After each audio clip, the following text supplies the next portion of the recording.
Welcome to the Sunset Archon channel, where we aspire to game from night to first light.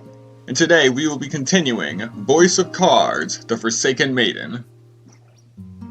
Previously, we had just finished the chapter of the Eastern Island and the Onyx Maiden. Next, we'll be going to the final island up north.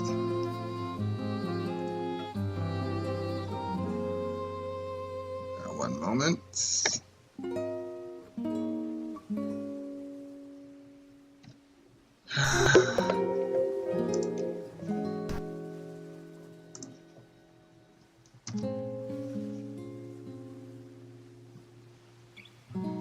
All right.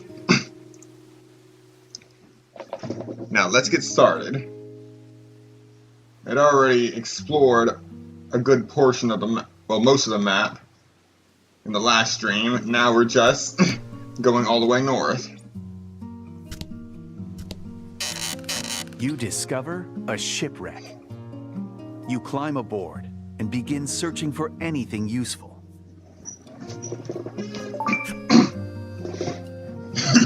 And we got 1,000 gold from that.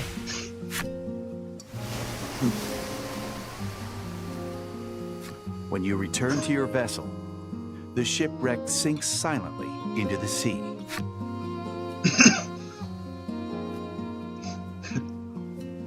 Alright, this is our destination. I'm just gonna look around for other shipwrecks until we have a few more people in the chat. The fisherman mumbles to himself, "Oh, I just want some nice salty sea grapes." Sea grapes. Oh, there's actually spots that I haven't gotten yet.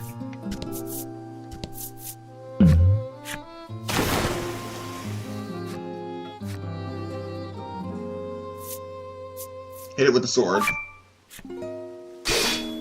Yes!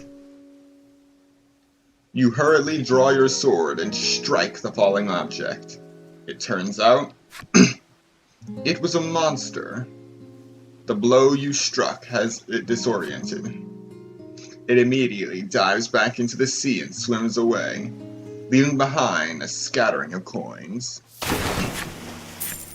Hello, Pyra. Welcome to the stream. Ah, hold on, let me check.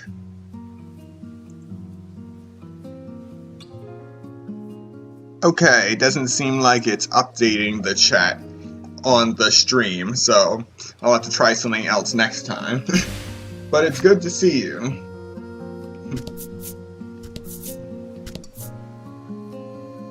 Now we can jump right into the Northern Isle.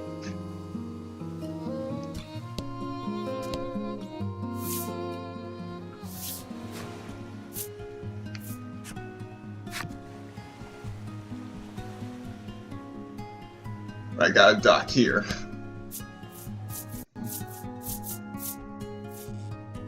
After a long voyage, you happen upon the North Isle. Here we are. On the North Isle, you will hear the tale of a maiden in white. The Ivory Maiden. Weigh anchor at the North Isle and begin the tale of the Ivory Maiden. Actually, the decision is in your hands. We're gonna wait one moment because it looked like we can go across that other shore too.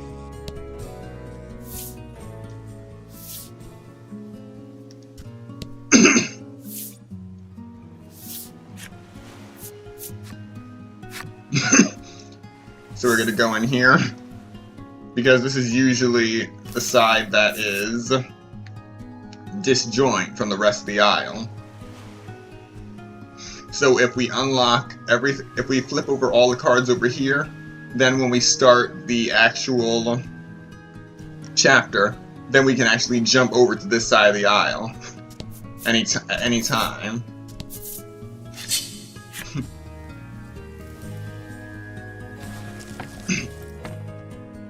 All right.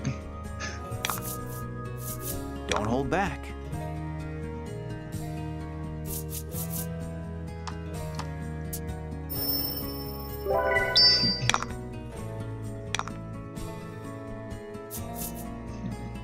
Let's see, Wonder Stitch.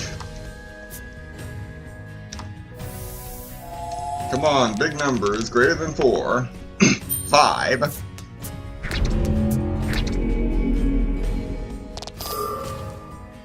And they're sealed. Dodged.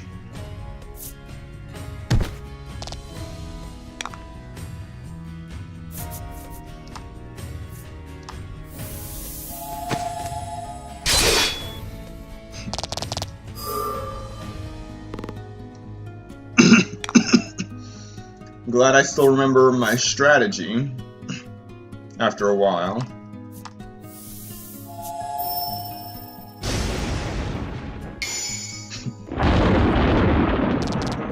Fortune favors the bold.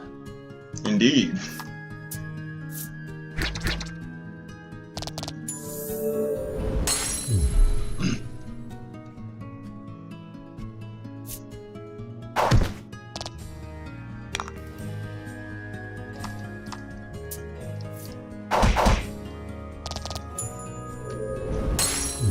Alright, so when we first stepped onto this island, a few steps forward, we ran right into a mountain, so there are 2 cards left to flip, so we can go that way, we can't go this way. Alright, so we're actually able to go around. A bizarre rock appears. It seems primed to explode. Roll the dice to see what it becomes after it explodes.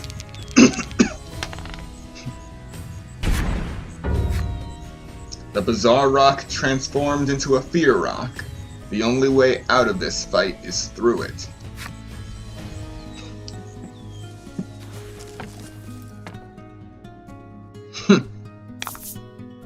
Fight him off. Alright.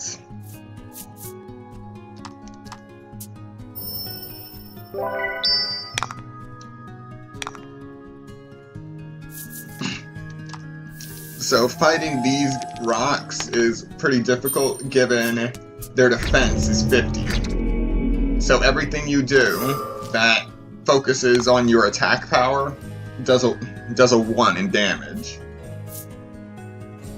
Which is why Tri-Tac is so good, because the damage is determined by the dice, not indicative of your opponent's defense.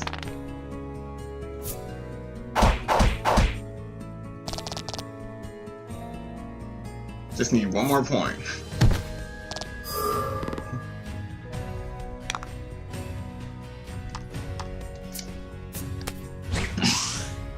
Yes.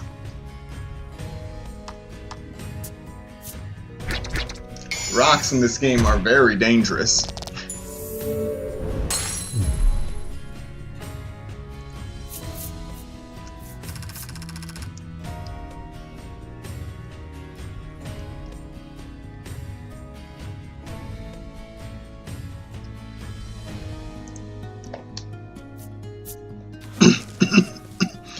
Alrighty, so...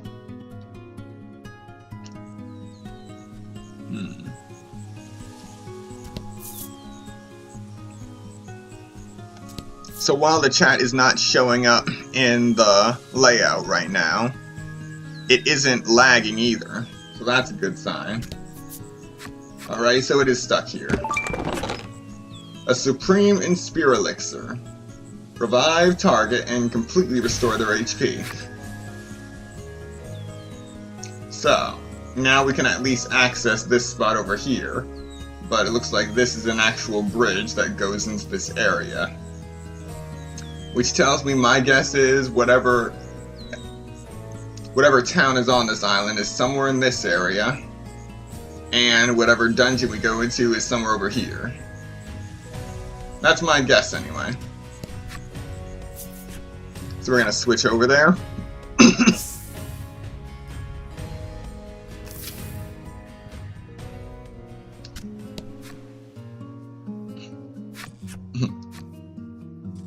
Weigh anchor at the North Isle and begin the tale of the Ivory Maiden? Yes. Very well then. Prepare to go ashore. And now we finally begin. The North Isle is home to a range of majestic snow-capped peaks, the grandeur of which serves as a constant reminder to the residents of just how small they are. Classy. The Tale of the Ivory Maiden.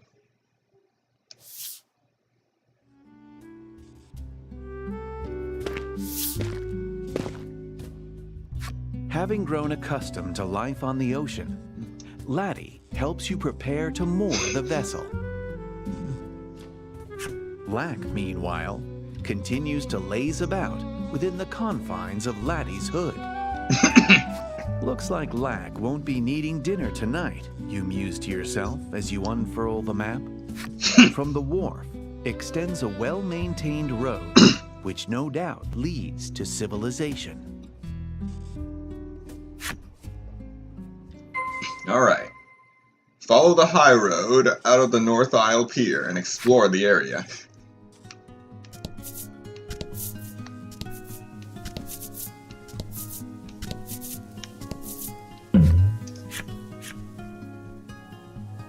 You come across an open-air stall. A sign reads, "Goods bought here." Give the stall a closer look. No, I don't need to sell any of my goods right now.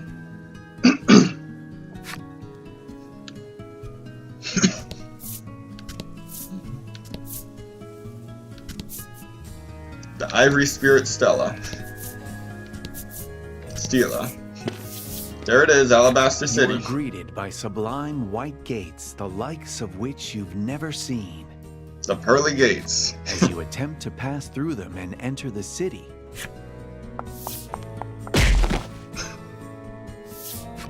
someone garbed entirely in white rushes out, as if running from something, and crashes into you. You cannot see their face for the white mask covering it, but the fact that they have a weapon in hand makes you think they're a city soldier. What do you say to them? Are you unharmed? Watch where you're going.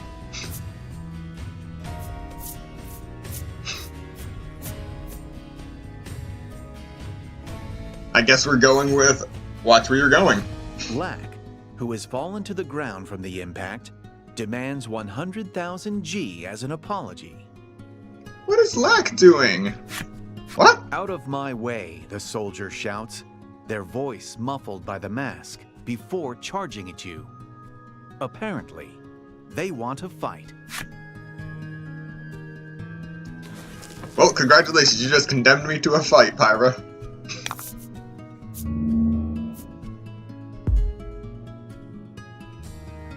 It's nothing I can't win, but still.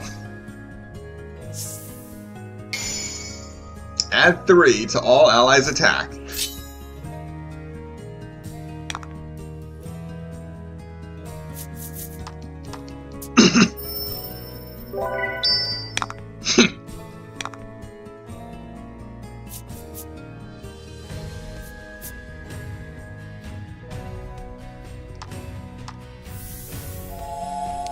Come on, big numbers, 4 or greater, 4 or greater.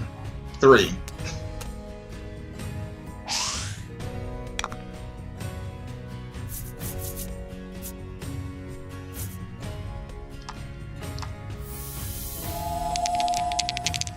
Come on, big numbers, 9.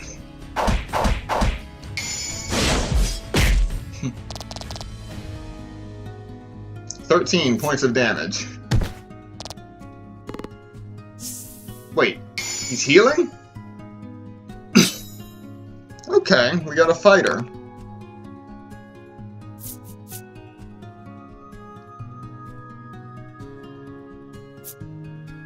I'll save that trump card.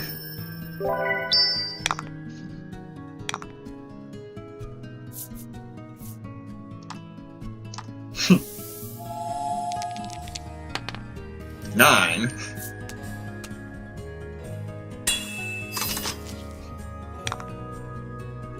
Lost some attack power with that.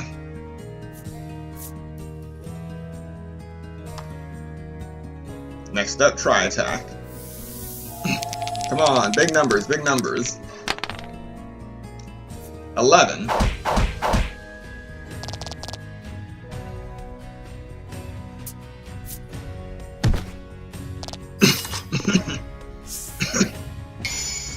Gain 1 gem.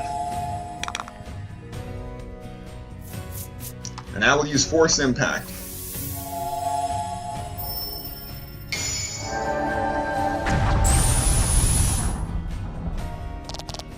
Nice, a critical hit.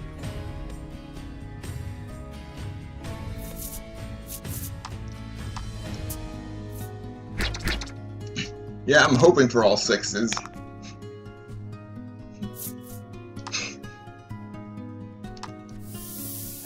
Come on, big numbers, big numbers. 6.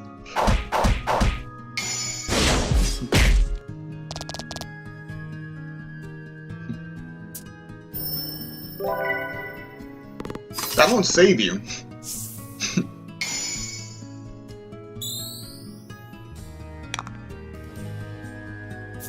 Another Force Impact.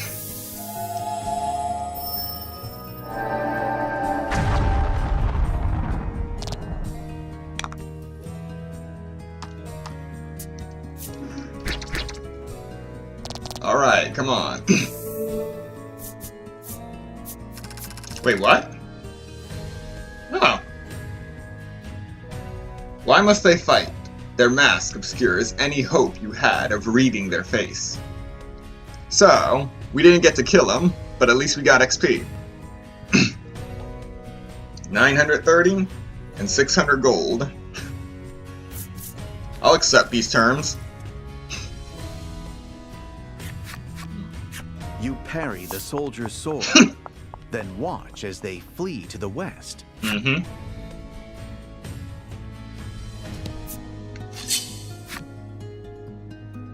Now, do you think we should just go into town, or should we pursue the soldier?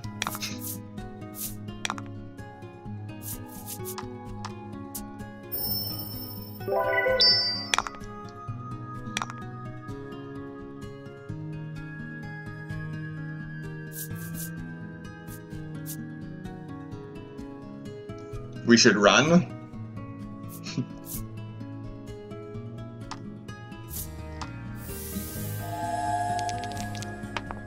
Ah, 1.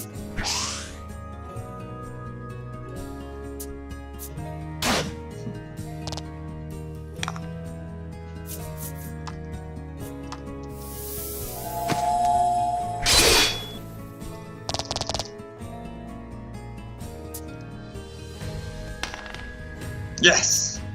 2.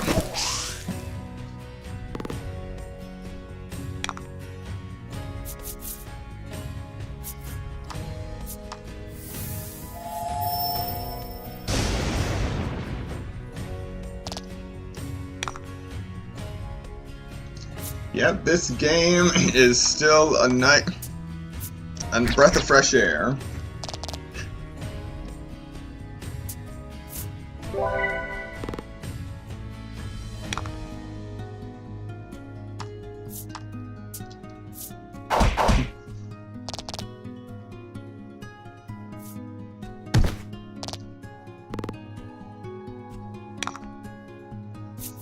And now for a Force Impact.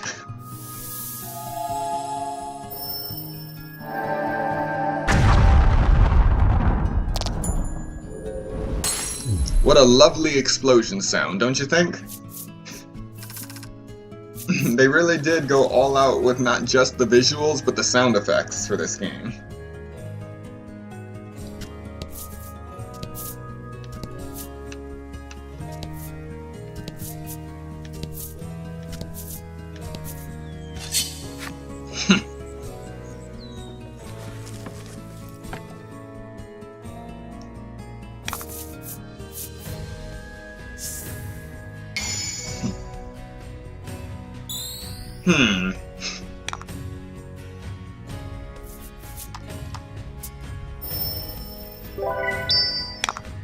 Alright, so I'll charge up.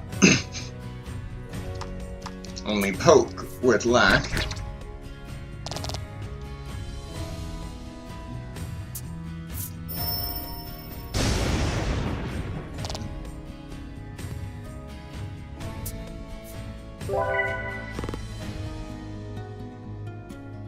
Okay, that healer's annoying.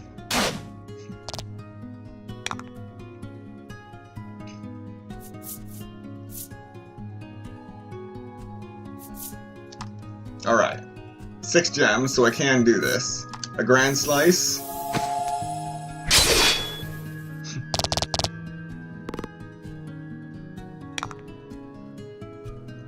Followed by force impact.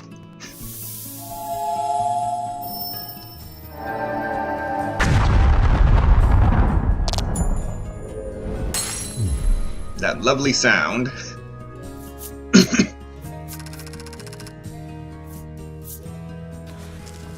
And now we heal Lack. Oh, you fulfilled the necessary requirements and unlocked Furball's enemy story.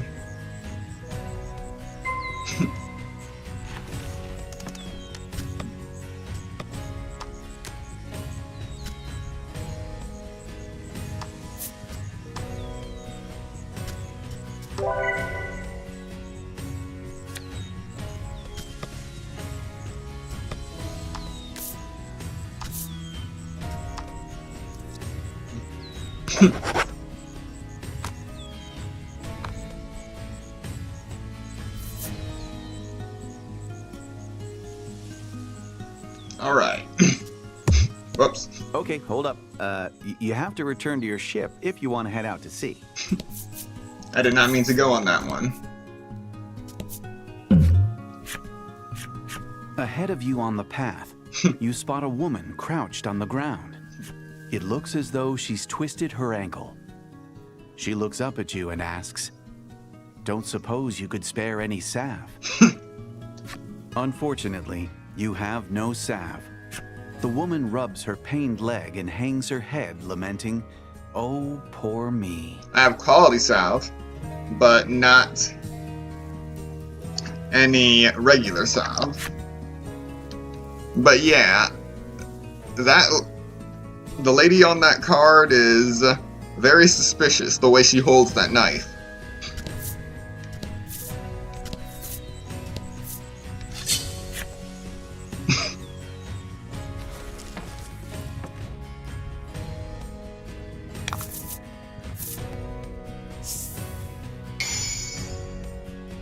Add 3 light damage to all.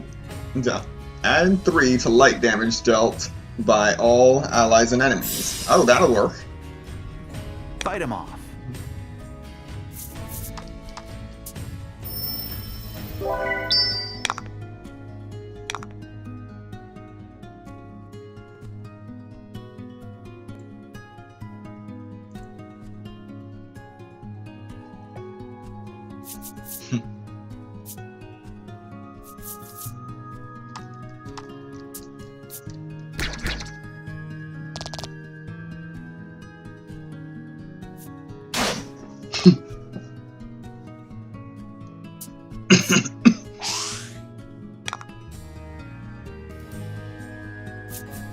Alright, time for a grand slice.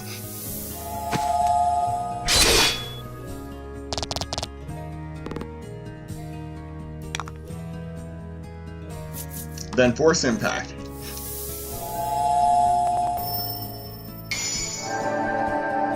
Ah, hello bosses. Welcome to the stream. Oh. Wow, all of a sudden there are 4 people in the stream. In the chat. Wow, thank you.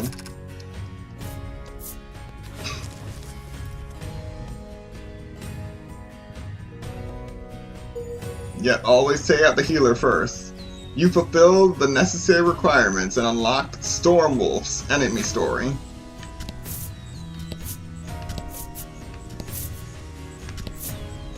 As I thought, the Mystic Force is here.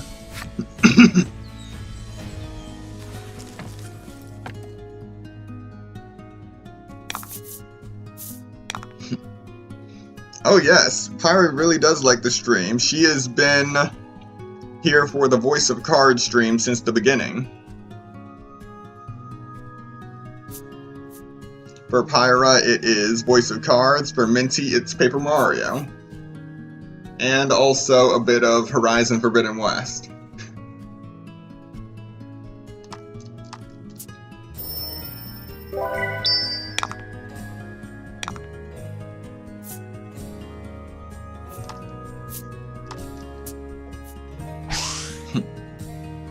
Ah, they dodged.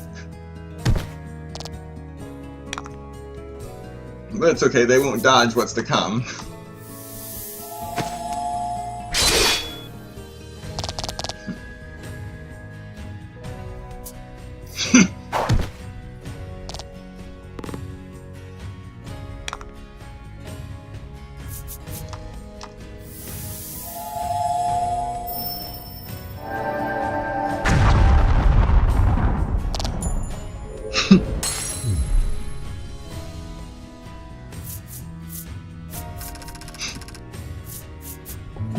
Alright, Lack has leveled up.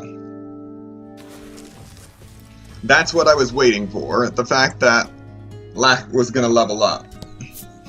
You stand on the edge of the forest.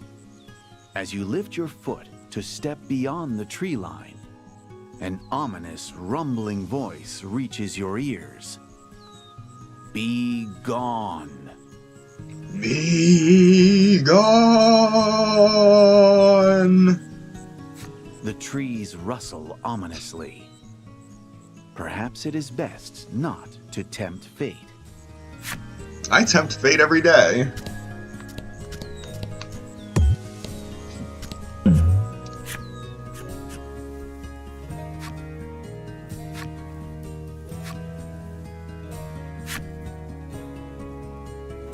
That lady's just gonna wander here. Wait. Oh! It's a perpetual event. It's an event directly built into the single card. Okay. I'll take care of that later, once I get some salve.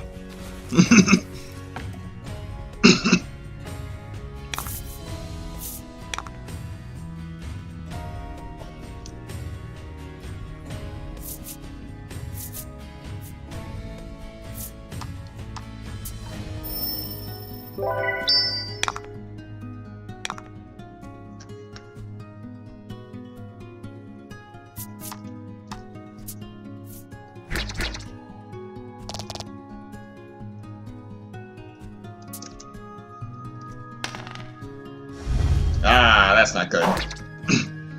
I've been poisoned.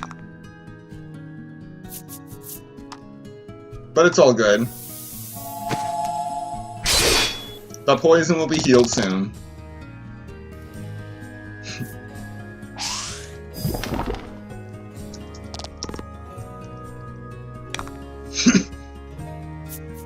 Force impact once more.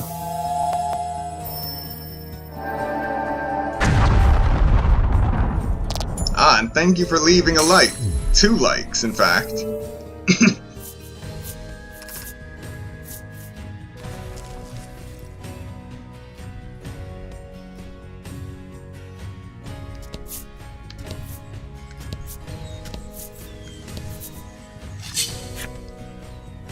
But yes, as someone who has played the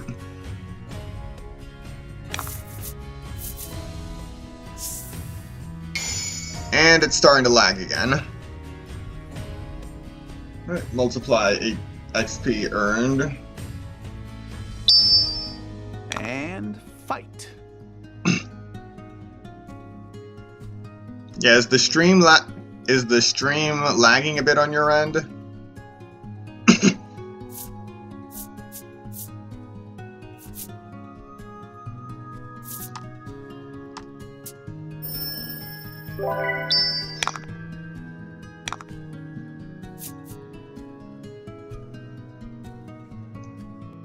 Yeah, I noticed that on the playback, the card is lagging a bit.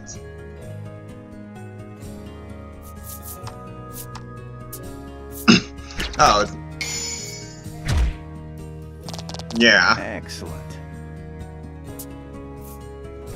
The same thing happened yesterday as I was testing out the setup for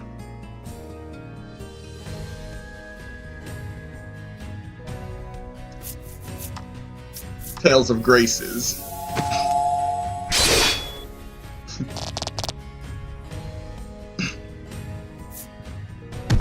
But I think at this point I've gotten as much as I can out of Gamecaster, and I should probably move to OBS soon.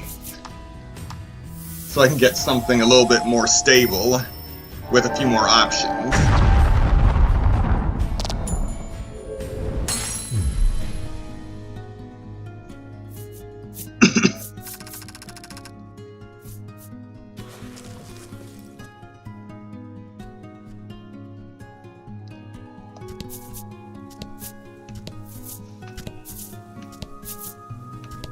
And with that, we've unlocked all of this entire island.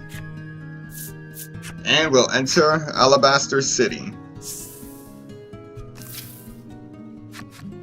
Crystal clear water runs through canals in the white-wreathed city. This place is far more beautiful than any village you've ever visited.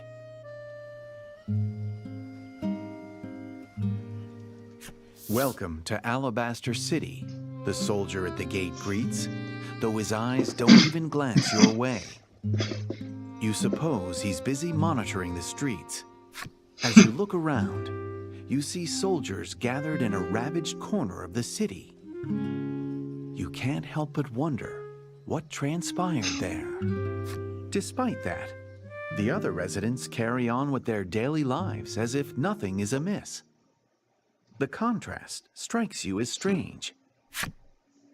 Alabaster City seems intolerant of impurity. It makes you wonder if its history is as spotless as its appearance. Oh, this'll be fun.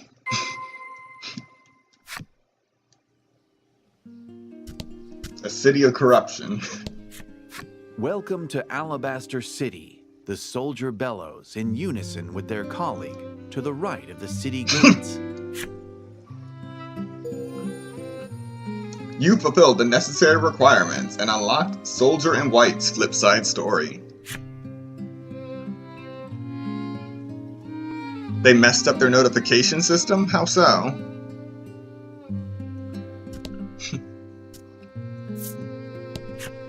Welcome to Alabaster City. The soldier bellows in unison with their colleague to the left of the city gates.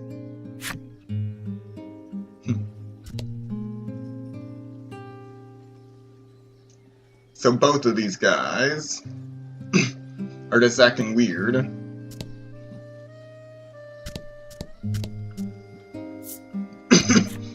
The soldier sternly surveys the people walking up and down the street, periodically pausing to write something down on a piece of paper.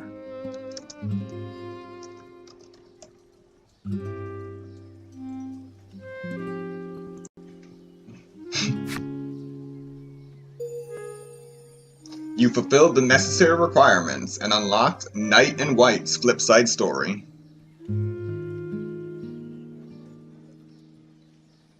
Oh, right.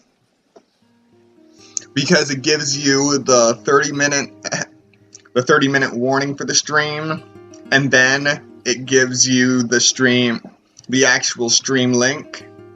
So it just double dips and then merges it into 2 notifications on mobile, right? Yeah, I've had to deal with that too.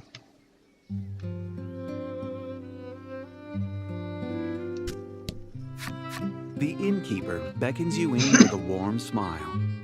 You inquire as to the price of a room, only to receive a soft, "Oh, that won't be necessary," in response. Oh yes, there's that too, the delayed reaction. So once again, we get to stay a night in the inn for free, but the way this innkeeper words it makes it very suspicious. Befuddled, you ask why. "I could tell from the moment I laid eyes on you poor pathetic lot that it simply wouldn't be right to ask you for money," she says blithely.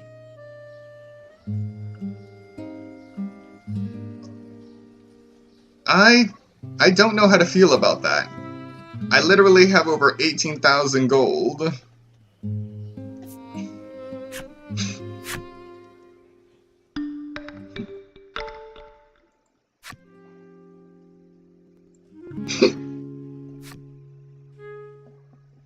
Alright. You fulfilled the necessary requirements and unlocked the innkeeper's flipside story. The city is safe, thanks to the maiden and the soldiers, the girl exclaims. She seems to have not a care in all the world. You fulfilled the necessary requirements and unlocked Girl in White's flipside story. Yeah. If I shop here, I'll have to shop next door as well, the woman mutters to herself as she peruses the necklaces on display. It would only be fair, she says, trying on one of the necklaces.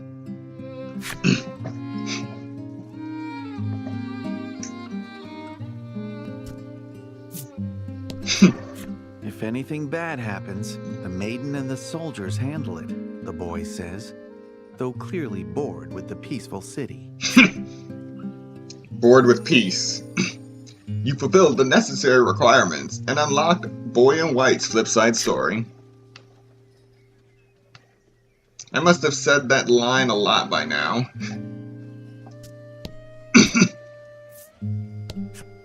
Do your part to keep Alabaster City clean. The soldier holds out a bag, hoping to collect the refuse of passers-by. What a thankless task protecting Alabaster City's image must be. I swear his eyes behind that mask are glazed over. Zombified.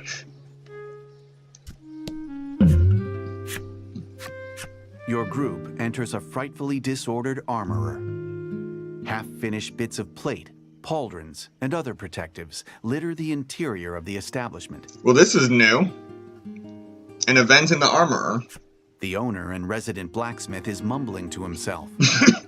Someday, I'll forge the strongest suit of armor in the land. You ask him about this, and he proclaims that he aims to make a name for himself as a smith by crafting the greatest armor in the land, which will in turn help his business to flourish.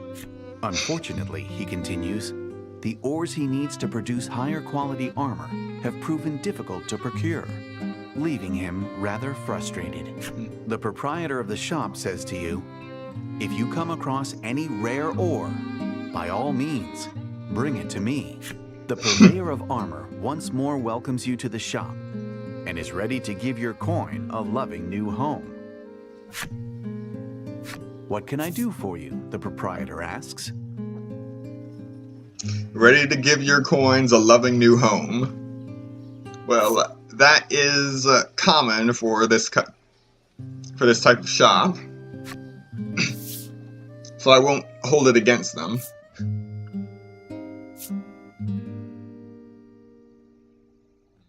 A tracker short sword, which actually increases my defense. Interesting.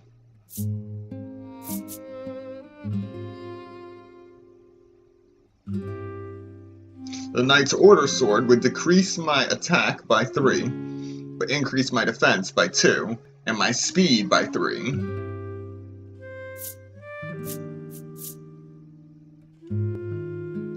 That would definitely be an improvement.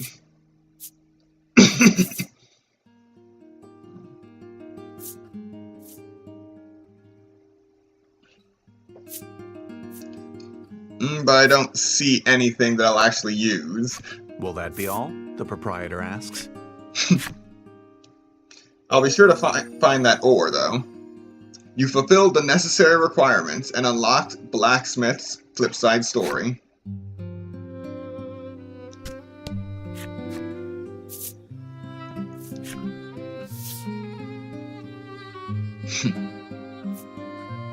We just want a single salve.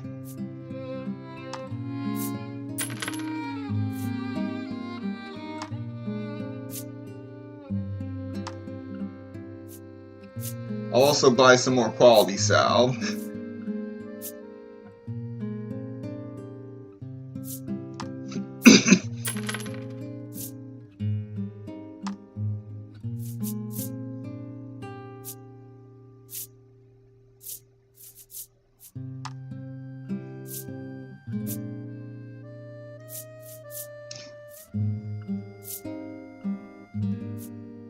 Alright. That should be enough. Gotta prepare for what's to come.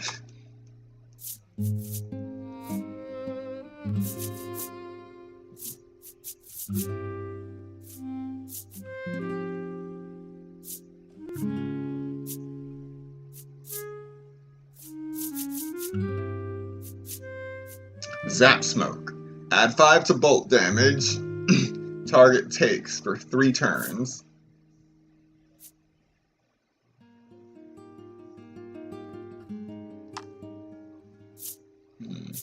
I don't think I'll need to initiate flight from battle.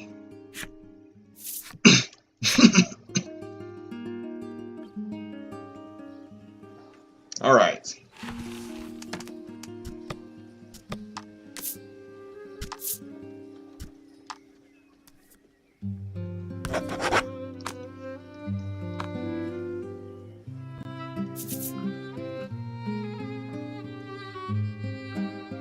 A palace? This area is off limits, the soldier says, stopping you in your tracks. Alrighty, we're now going to advance the story by talking to these two. Among the townsfolk peacefully going about their day, you see 2 young women making quite the racket. It's all your fault, one woman shouts at the other, whose eyes run with tears. They appear to be fighting. Wow. No fighting, Lack exclaims in a rare bout of righteousness. Get out of my sight, you weird puppet, the woman retorts. Lack is shocked. She may be right about Lack being strange, but you admittedly feel a bit bad for it. The self-assured woman is Lanka, the Ivory Maiden and keeper of the island's destiny. The woman being berated is Krim, the Ivory Maiden's attendant. What do you ask them about the quarrel? Why are you fighting? The women explain that they were entrusted with killing the deserter who ravaged the town. Oh. So the one that came... Yes, puppet as an insult. So the one we fought was a deserter.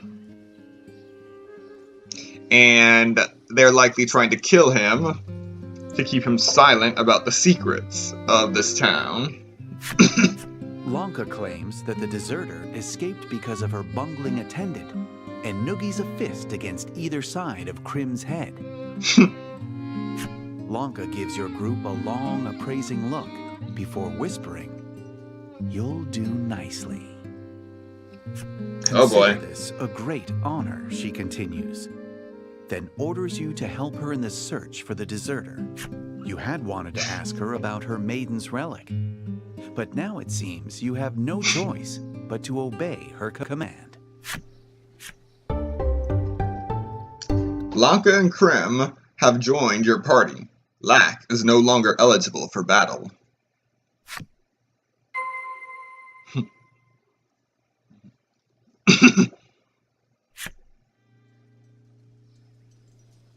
Time to find them. We obviously know where they are.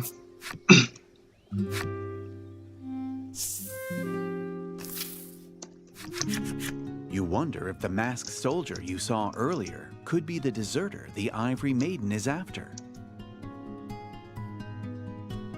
You inform her that the soldier fled to the west.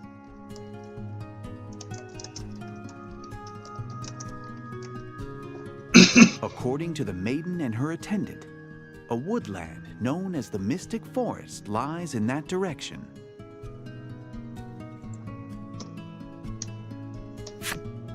Yeah, off to the Mystic Forest.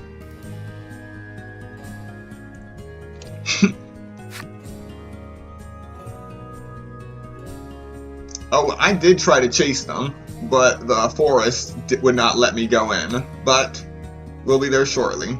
First,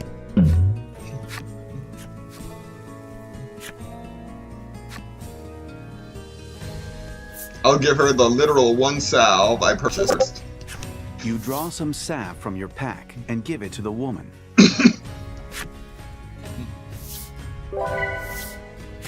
She gulps it down in one go, and then starts jumping up and down with considerable vigor. Medicine, am I right?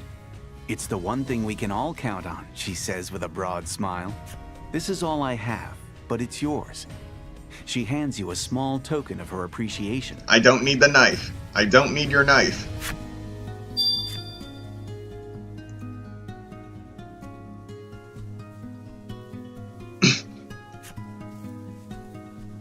Sea grapes. A rare, hard-to-find seaweed, features a habit-forming, bubble-popping mouthfeel. Okay. She explains that they were given to her as a souvenir by a friend. But alas, she isn't one for seafood. Now we have sea grapes. Exactly what we needed.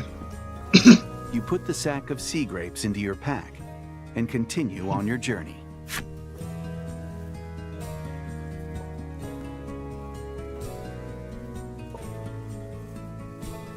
Alright, so I'm glad I got that salve, so now we can finish the quest out at sea. Alright, now let's see what these two can do. Too many knives. Never have too many knives, right? And fight.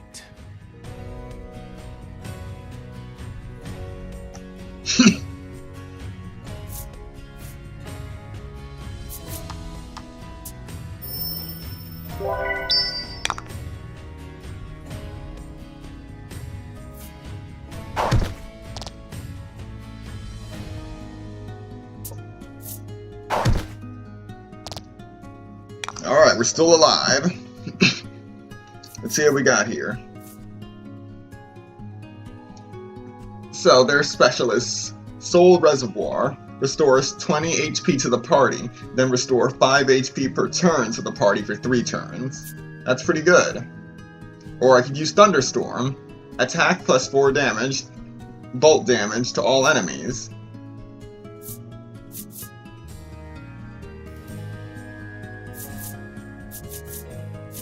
This is great.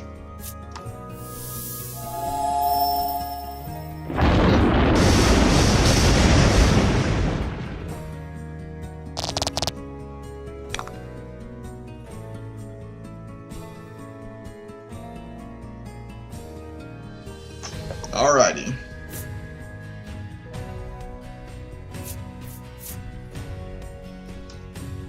While Krim has Force Edge, deal attack plus 15 light damage, and inflicts decreased attack on the enemy. But it only does it to one enemy.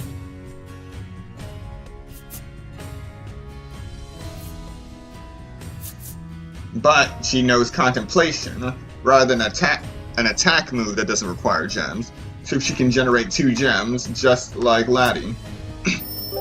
Which works perfectly.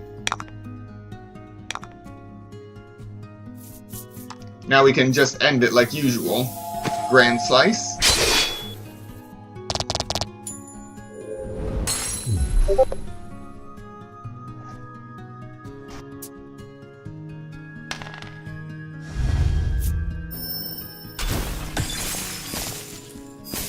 I'm frozen, but it's okay.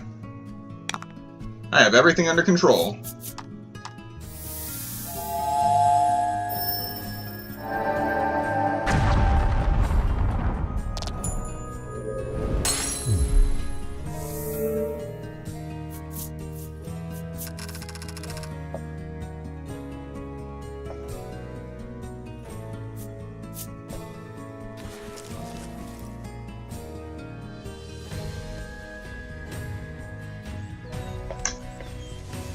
Alright.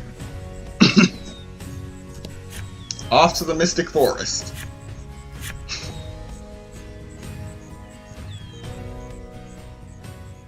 The Mystic Forest is a dense wood.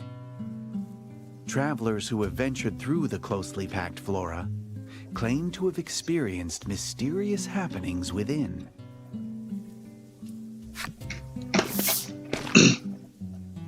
Upon entering the sprawling forest, you notice Krim trembling as her eyes dart about. when you ask her what she's worried about, she explains that there are rumors of talking trees. She suspects it's the work of specters. Talking trees and specters. That's just superstition, Lanka says condescendingly.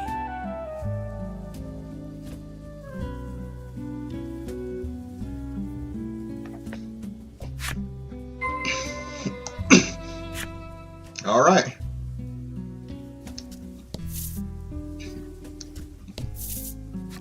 A somnolent tree.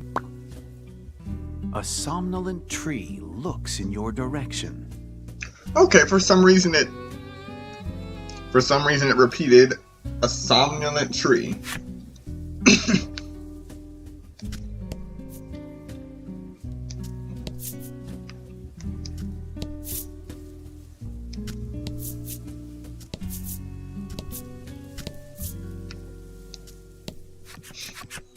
If you wish to go further, heed our voices, the tree says eloquently as you approach.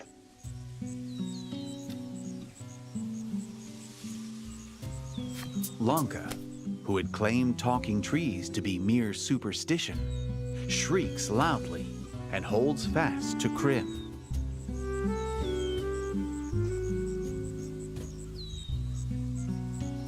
Thinking at the attendant's chance to lord this over the maiden, you glance over. But Krim, in her surprise, has fainted. Her eyes roll back into her head. Wow. Just wow. Krim passed out. The tree continues to speak, unbothered by your party. Healthy trees are rooted in honesty. Frail trees in falsehood, it says. So basically, it's the Ravens but with trees now. For those who play Genshin Impact. You wonder if the tree's enigmatic words are some sort of hint to get through the forest.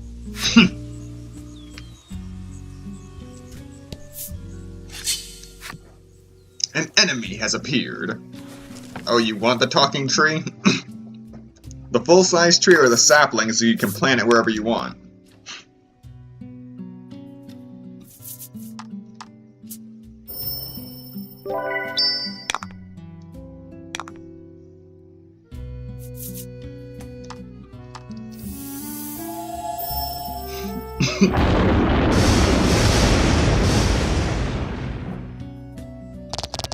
Beautiful.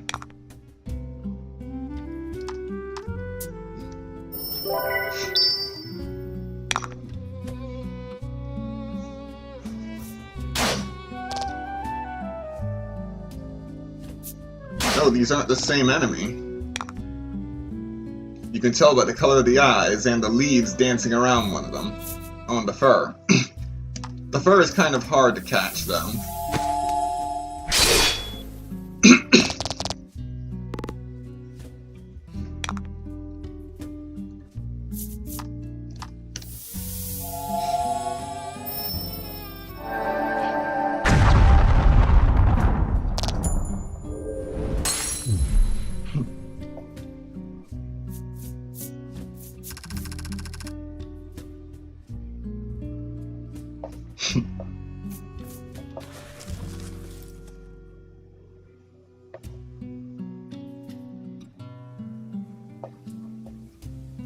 Alrighty, on to the next card.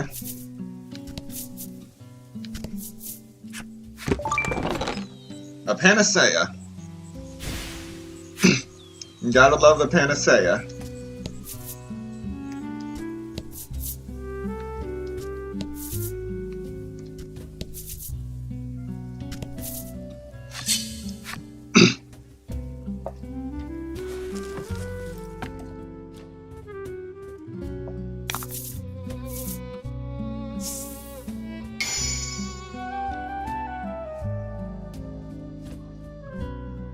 Alrighty, multiplied XP.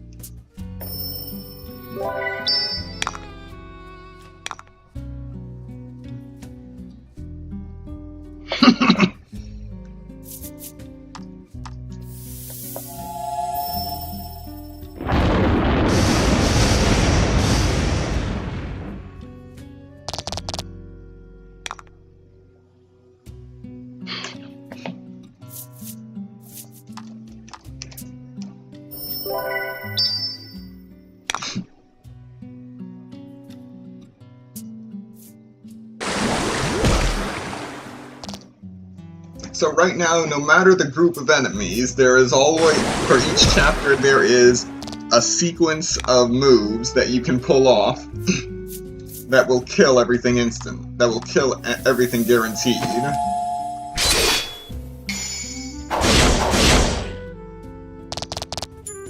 And sometimes in fewer turns, if you get a critical hit like that.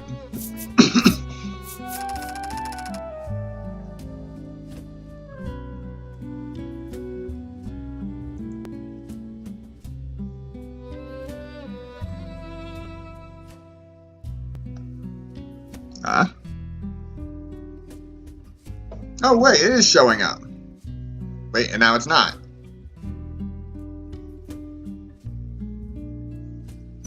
Okay. Good news, the chat is showing up. The bad news, it's flickering in and out. So I gotta figure out a way to fix that. Either on Gamecaster or switching over to OBS later on. But the fact that it's working at all is progress.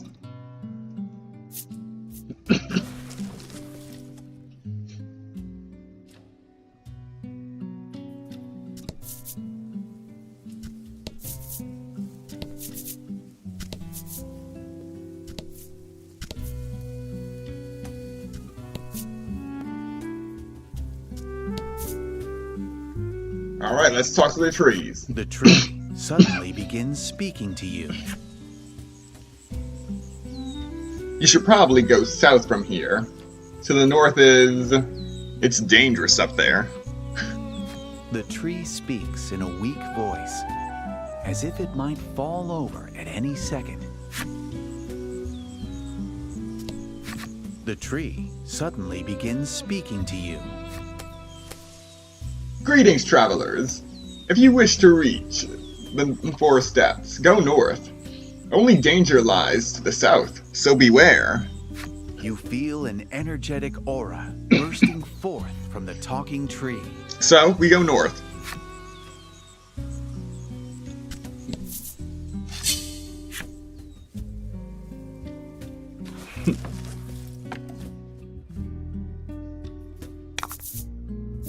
Fight him off.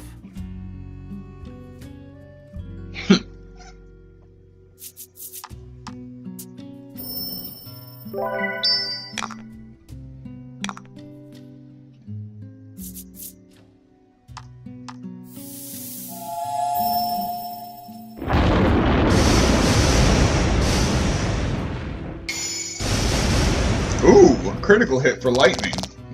Fortune favors the bold.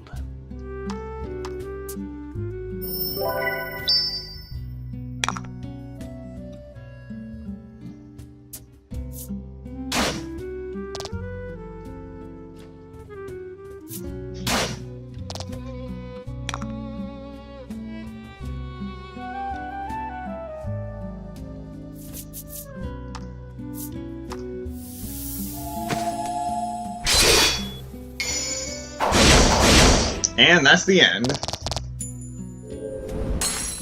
Well, it will be the end.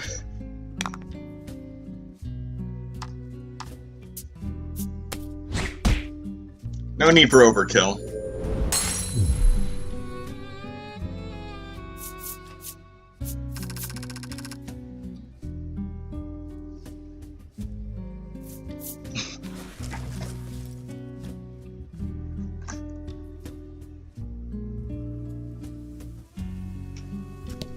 All right. As you walk through the tall grass, you hear a lively voice behind you shout, "Good luck!" Lively good luck. Thank you.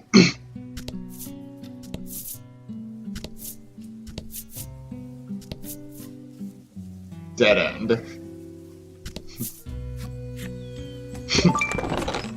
A poison stay ring. Protects against poison. After doing as the sprightly tree said, you're able to move forward. It seems that the tree near the entrance spoke true. If you lose your way up ahead, perhaps you should listen to what the other trees have to say.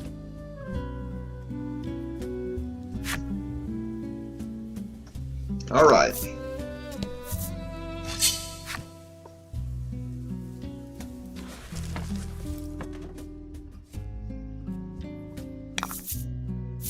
Show 'em what you got.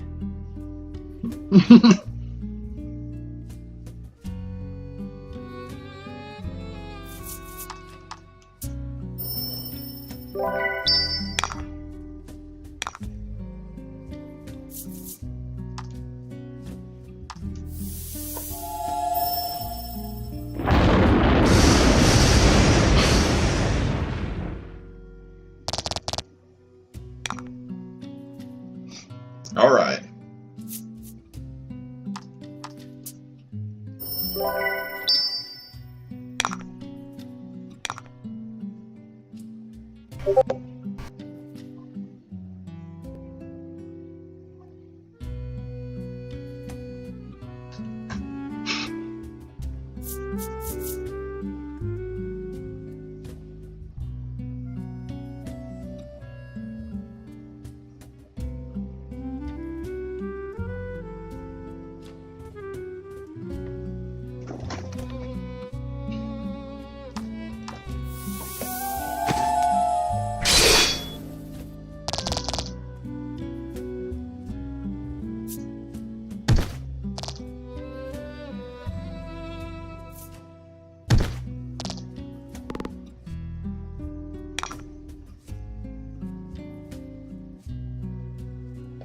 All right. And to end this, force impact.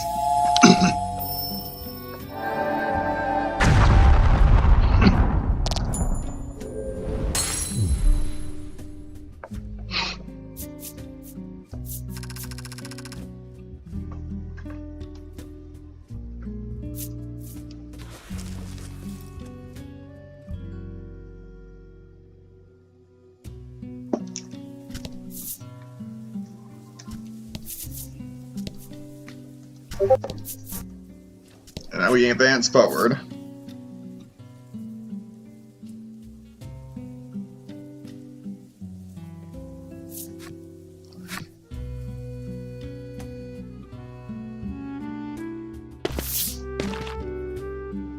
The ivory attendant complains as you make your way through the dense trees, repeatedly invoking Lanka's wrath. Each time, Laddie pats the crestfallen Krim on the head.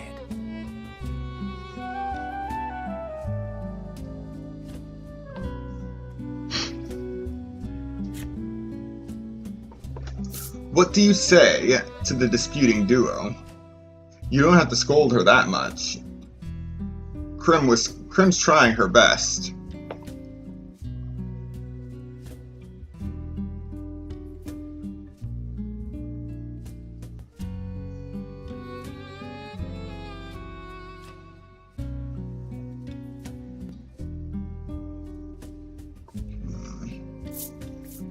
You don't have to scold her. You hope to pacify Lanka, but rather than being soothed, she simply pouts. I'm a brilliant maiden. I deserve better than this. Oh, wow.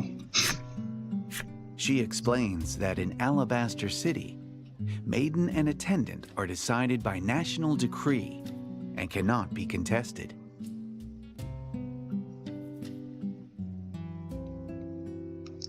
Alabaster is getting shadier and shadier. It appears each island's maiden and attendant have a unique relationship.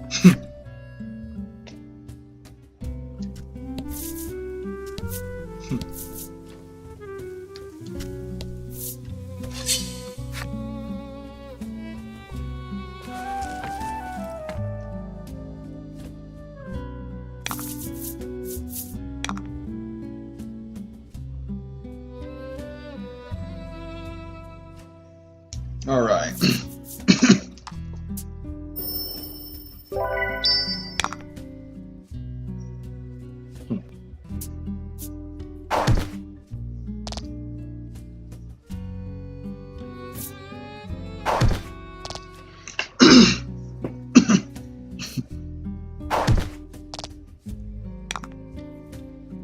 Oh wow, Lanka's taking a lot of hits.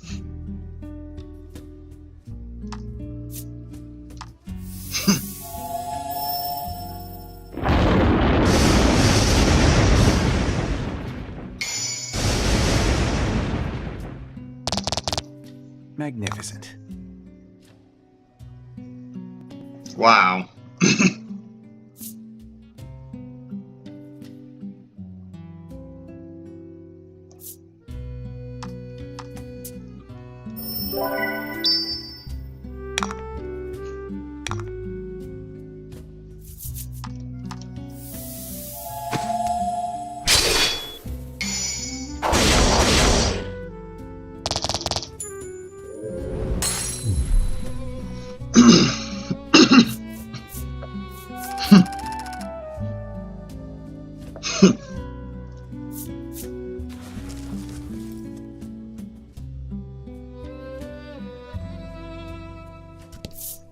Wait.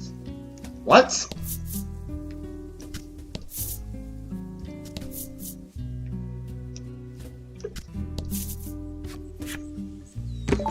Okay. A medium gold nugget. For a second it looked like I had gone around in a loop.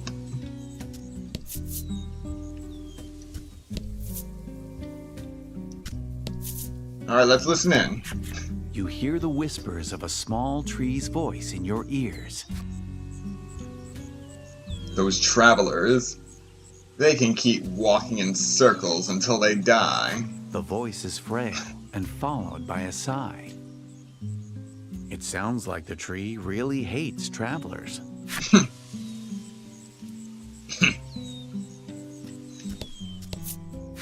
The tree suddenly begins speaking to you.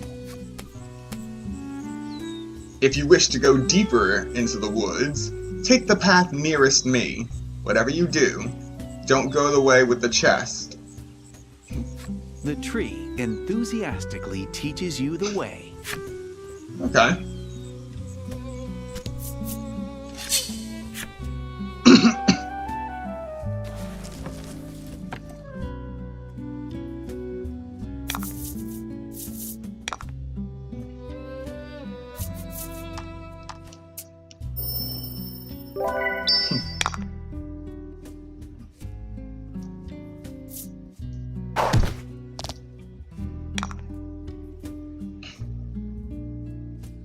Oh, right, that is an issue.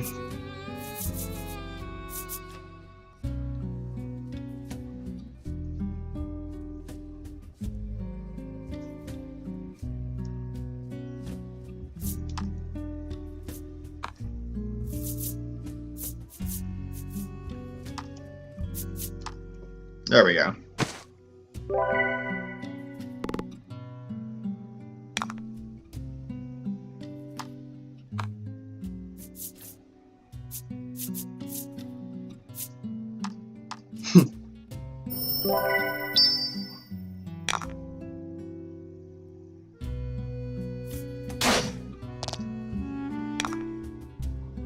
Plenty of gems now.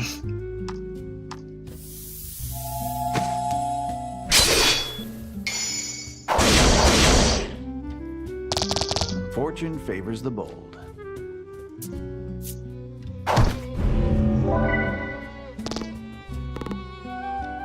How dare you absorb my precious HP?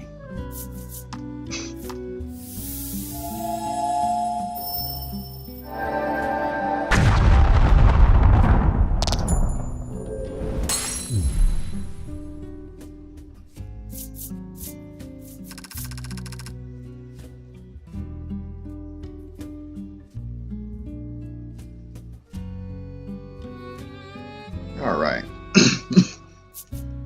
Still no level up.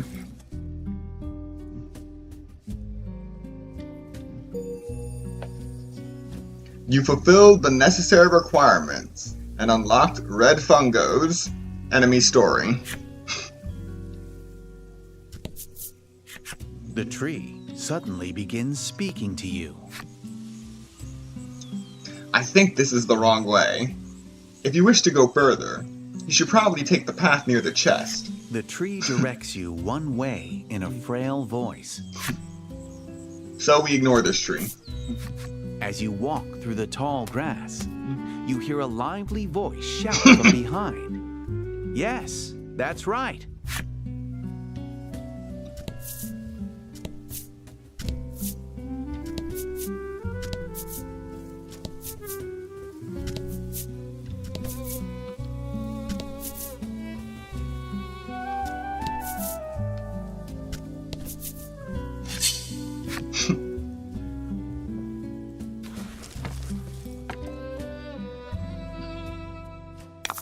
No clue where we're going now. Fight him off.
Alright.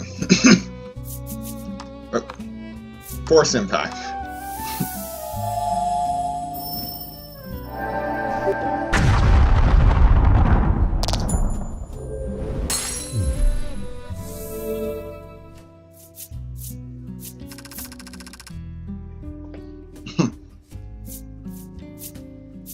Alright, treasure. We'll choose the one on the right. Quality Omnisalve.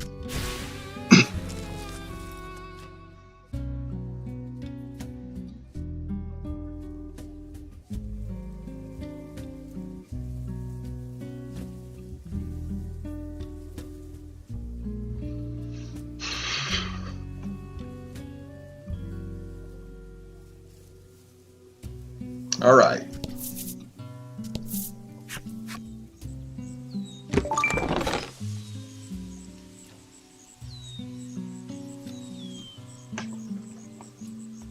A large soothe stone generates gems equal to the value of a roll plus 3.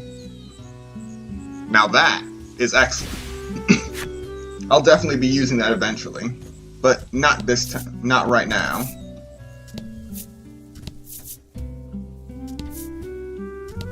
So we have 4 trees to listen to. You hear snoring nearby. When you look, you see what appears to be a healthy tree snoozing away. Wake the sleeping tree? Yes. You gently shake the tree, and it opens its eyes.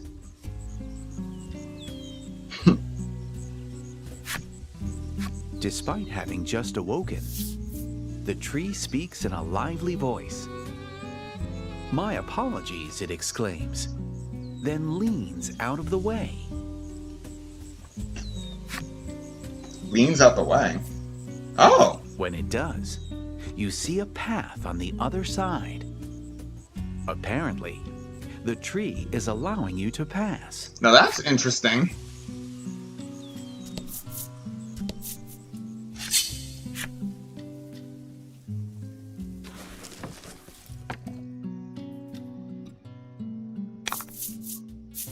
Fight him off.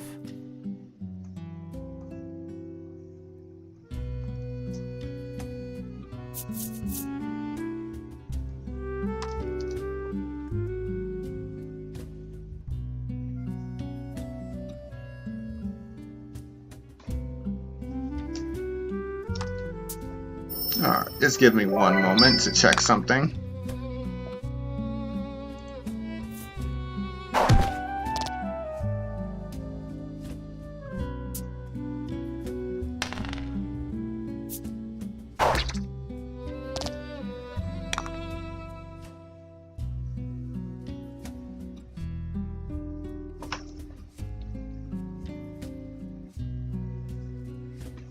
Okay.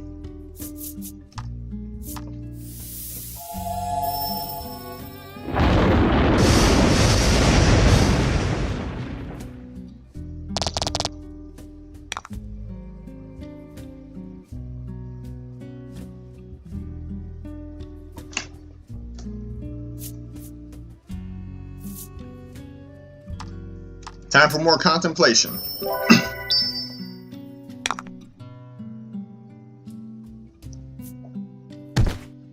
Ah, nuts.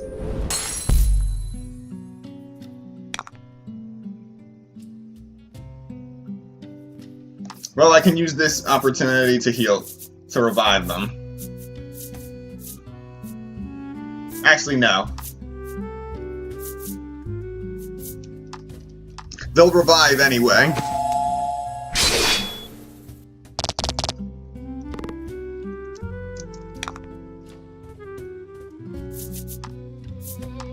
I just have to make sure I heal them after they revive after this battle.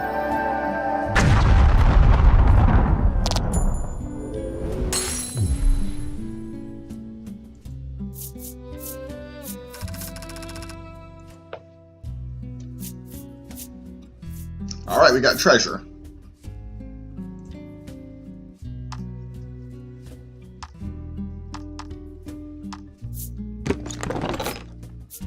Another quality Omnisalve.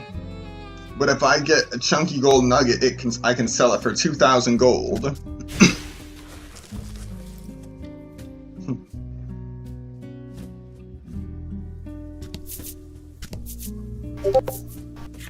As you walk through the tall grass, you hear a gloomy voice calling to you from afar. You think you're so clever, it says.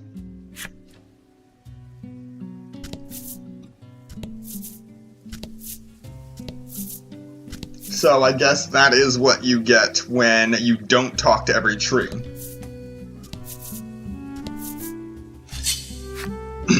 Well, at least I didn't have to waste time.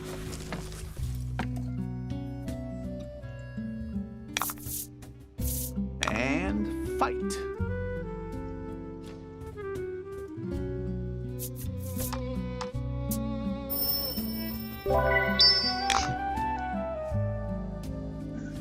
Ah, nuts. I forgot to heal.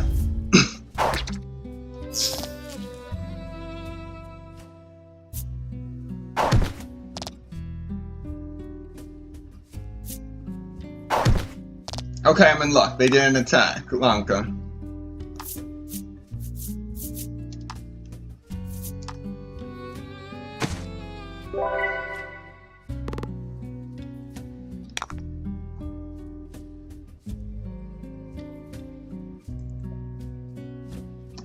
Alright.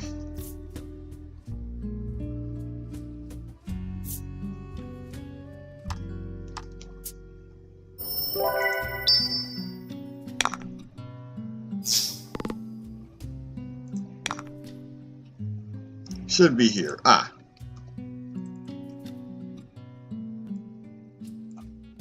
Seven. Alright, got that saved.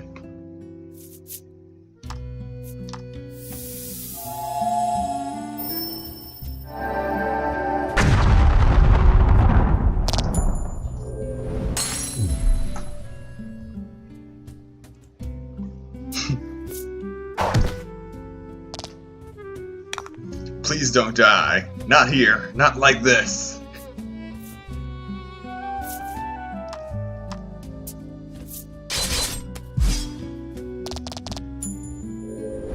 Wow, such a fancy cut.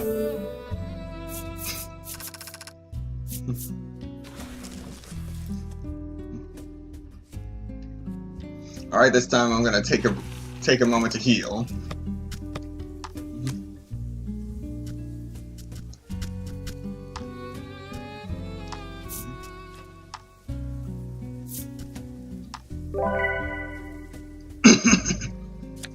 Alright.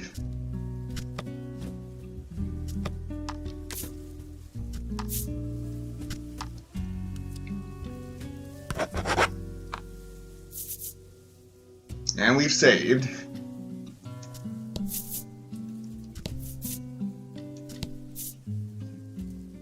There he is. At last, you corner the deserter deep in the forest. You won't get away, Lanka shouts. Pressured by the maiden, the deserter takes a step back. Leave me alone, the masked soldier pleads. But the ivory maiden pays their words no mind and charges into battle. This idiot.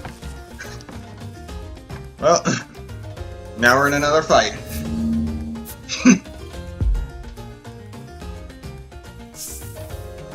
And he's even stronger than before.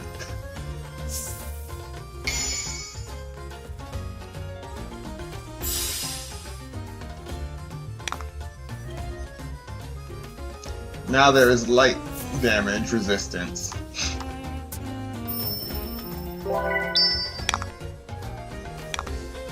So I can't use light attacks this turn. Sealing Edge. 1.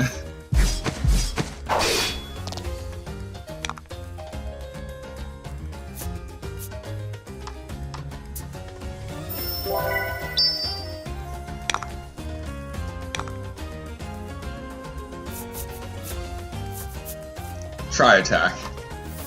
Come on, big numbers, big numbers.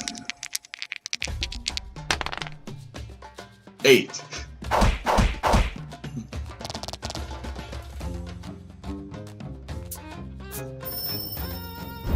Anti-heal. Yes, I have curse resistance.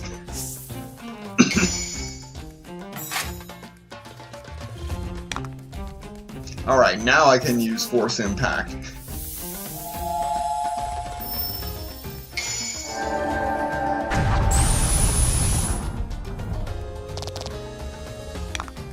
Alright. Let's try Sealing Edge one more time. Come on, big numbers, big numbers. Higher than a 4, higher than a 4. 2.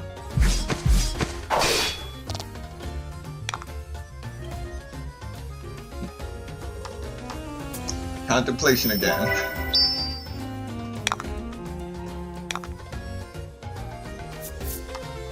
Alright, come on, big numbers, big numbers.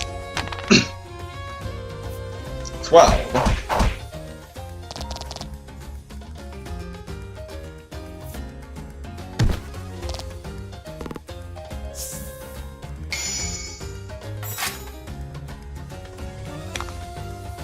And we strike with yet another Force Impact.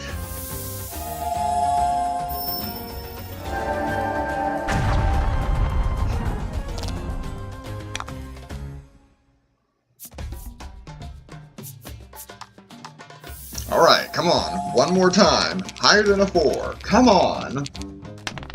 10. The highest.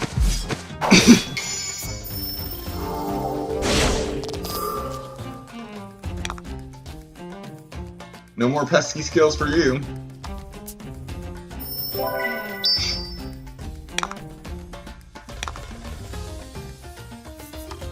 Now for try attack.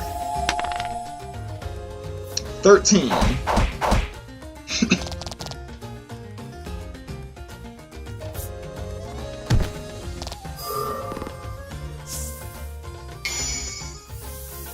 And we've gained 1 extra gem. Time for Force Impact.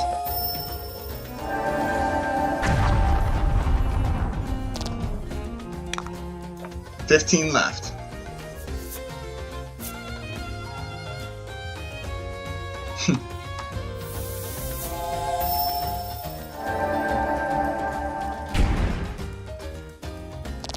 $3 left.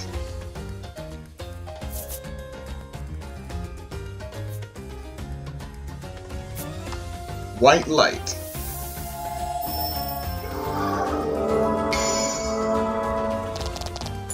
Alright.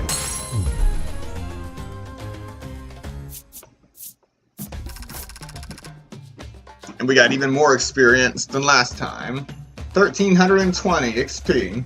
And 1,000 gold. But still no level up.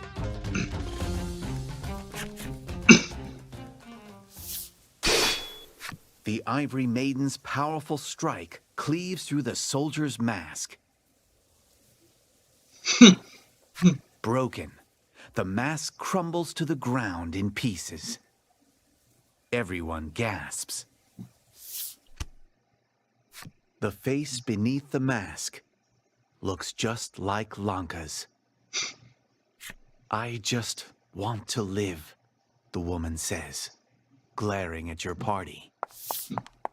Realizing that everyone is taken aback by her appearance, she seizes the opportunity to flee deeper into the forest.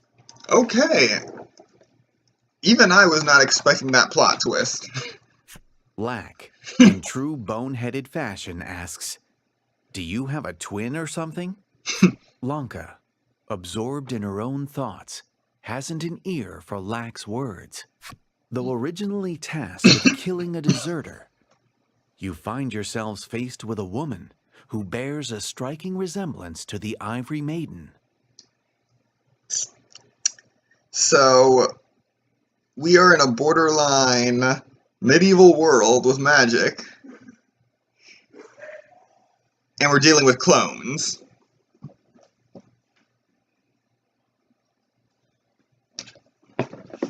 Clones, of all things.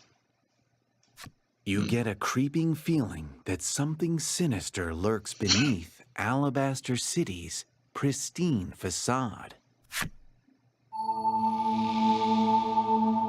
Our ivory ally served the city where dark truths lurked beneath the alabaster facade. Laddie gained memories of friendship. Not sure if I would exactly call this friendship. Okay, want me to take you to the exit so you don't get lost in all these trees? Sure.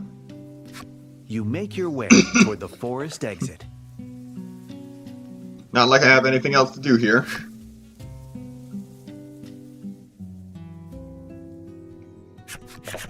By the time you make it out of the woods, Lanka has returned to her normal self.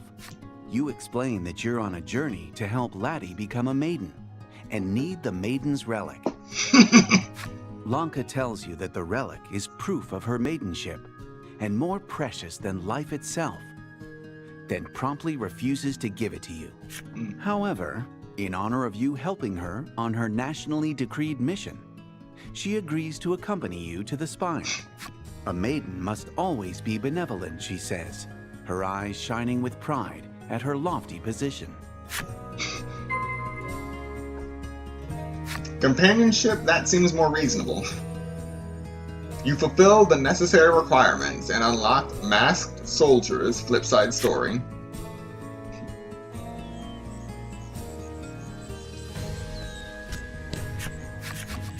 You escort Lanka and Krim to your vessel. I'm surprised it even floats, Lanka whispers. I never thought the deck would be stained in a maiden's blood, you think to yourself as the ungrateful words leave her mouth. Okay then. As if sensing your murderous intent, Laddie looks at you and takes deep breaths, urging you to take your own. Make your way to the Spirit Spire in Omega Isle. Travel to another island. Go to Omega Isle.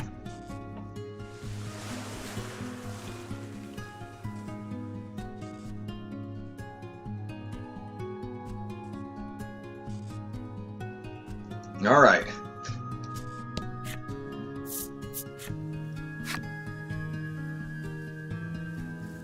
Into the spire we go. What a desolate place, Lanka murmurs. You suppose it is, especially compared to Alabaster City.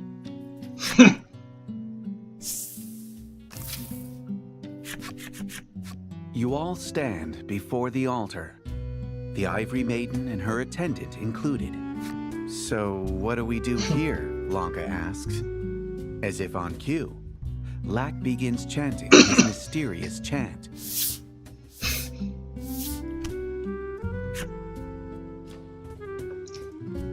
Kokoro kokoriko rantaratan.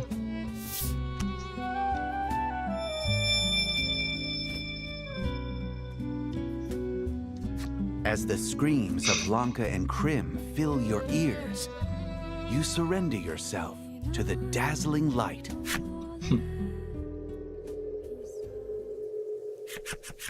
After passing through the altar and entering the heart's domain, neither the Ivory Maiden nor her attendant can contain their surprise. Lack, wise in the ways of this world, quickly briefs them on the situation. After digesting Lack's words, Lanka turns to Laddie and says, "Your heart is quite a dark place." Laddie hangs her head heavily, tears in her eyes. Your mission remains unchanged. Somewhere, there is a heart scar that must be healed. There's a heart scar to the west, Lack says. Trusting in his words, you head that way. And now we must head west. We are currently 93 minutes into the stream. Find the spirit. Find the town that lies west of the Spirit Spire.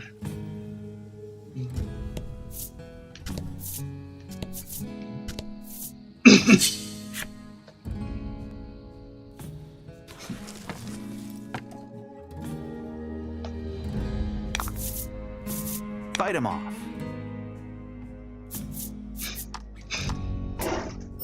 Everything is engulfed in darkness.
Alright.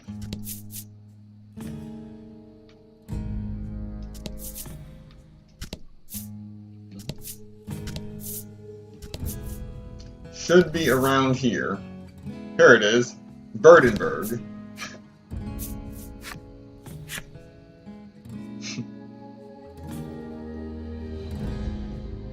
You reach Burdenberg, a town rife with Laddie's woes. The residents here cannot help but hate those who lay bare their true feelings. As soon as you enter the town, your nose is assailed by a strange odor. It appears a muddy marsh has inundated the place.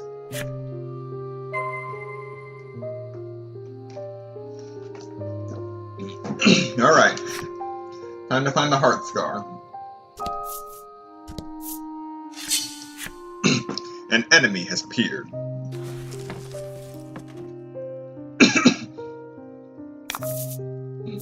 And fight.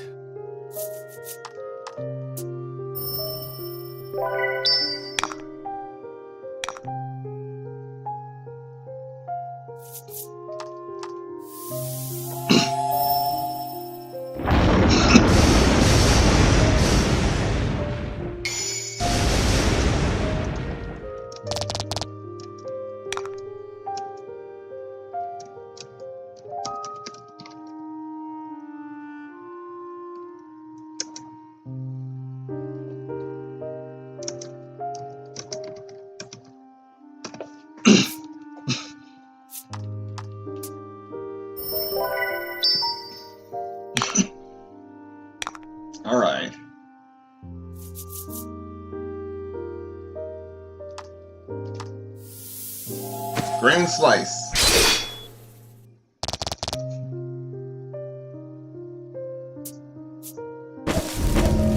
Rock Pollen. Alright. You wanna play like that? Let's play like that.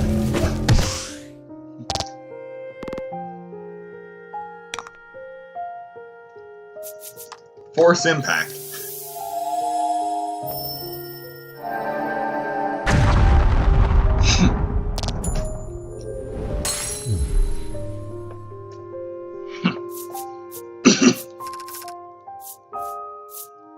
Treasure discovered.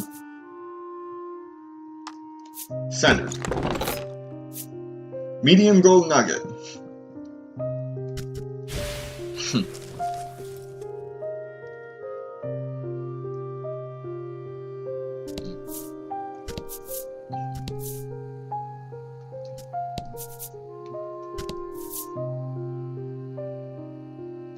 Oh, we got people. You see a girl gleefully playing with the mud. Fila. Upon closer inspection, you recognize her as Fila, the Azure Maiden. When you introduce Fila to Lanka, the Ivory Maiden responds sardonically. You seem to be having a lot of fun for a maiden, says the one who looks like she's itching to have a good time. Fila replies playfully. It appears she hit the nail on the head as Lanka's face reddens. How dare you, the Ivory Maiden shouts, though nothing more makes it out of her mouth. Don't cause trouble. You hear a familiar voice. It sounds like the Azure attendant. Suddenly, Hyde appears, splashing around in the muddy marsh. Interesting. Fila and Hyde pay you no mind whatsoever as they frolic in the mud.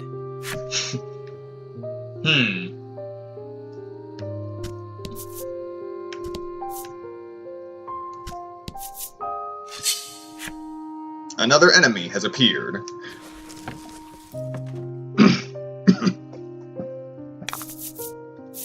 And fight.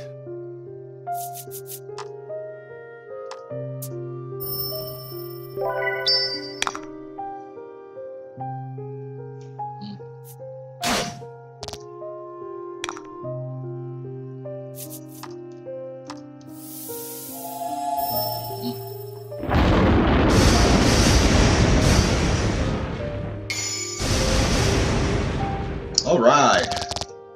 Fortune favors the bold.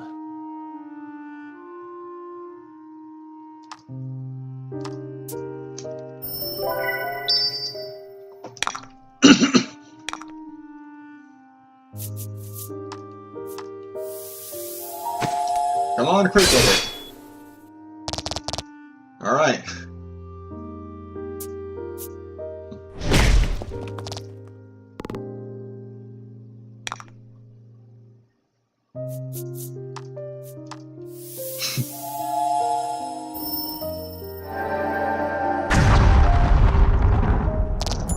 Hello, welcome to the stream.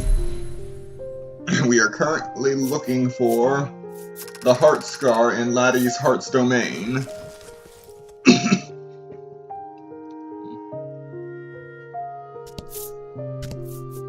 As you can see, everything is in black and white now.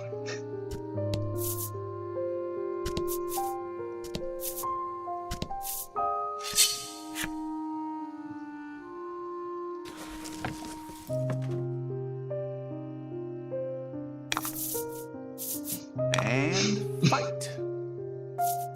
So we're gonna charge.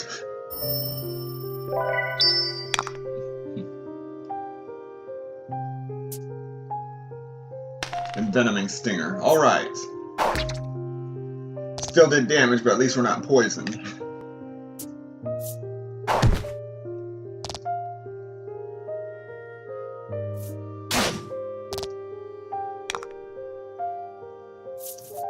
Now we'll strike them all with lightning.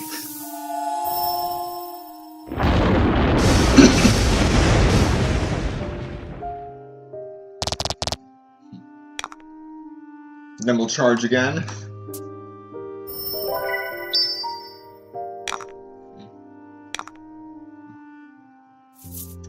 Grand Slice.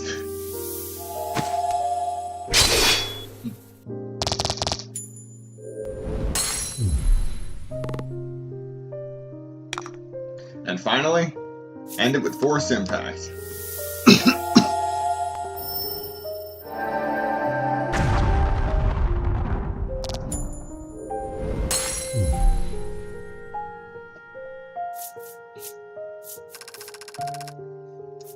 Down to a science. Now I'm going to heal and also see how much more experience I need to actually level up.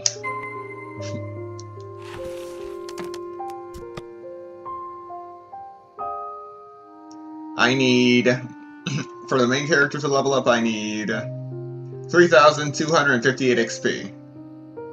For Laddie, I only need 50.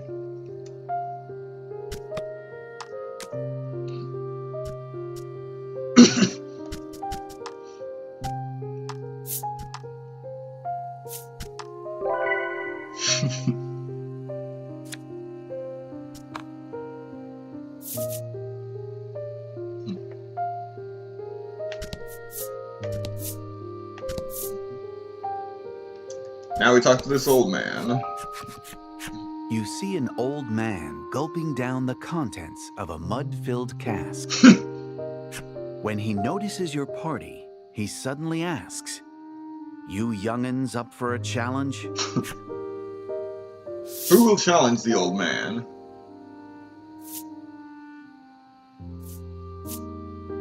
Lack.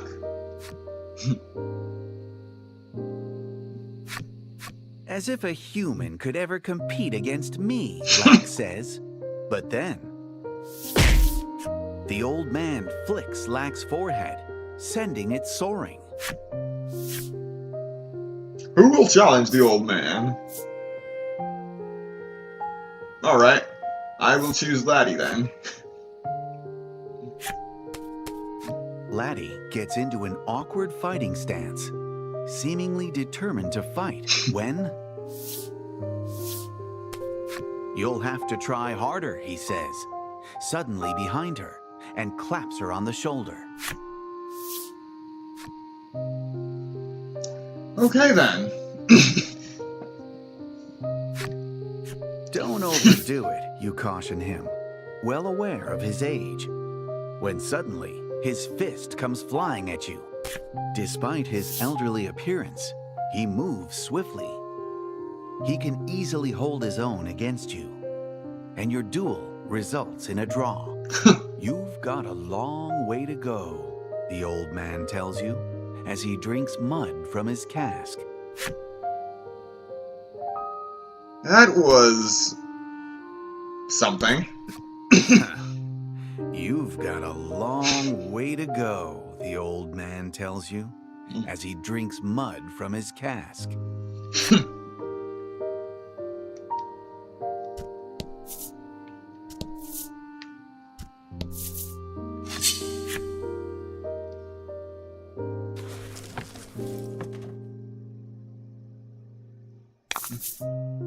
Don't hold back.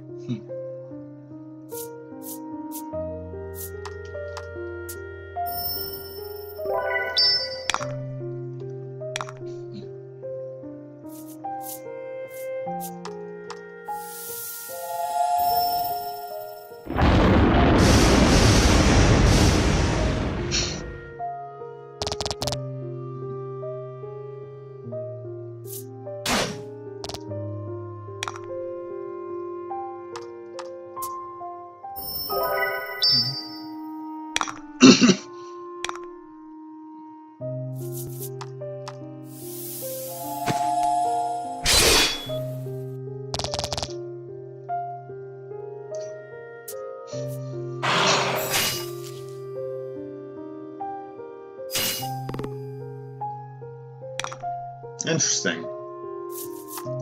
Too bad it's not going to mean much.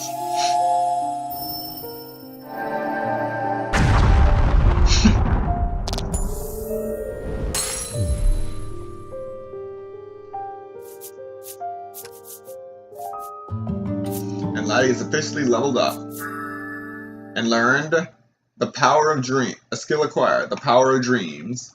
generates 1 gem at the start of battle. And the treasure chest we get is another medium gold nugget.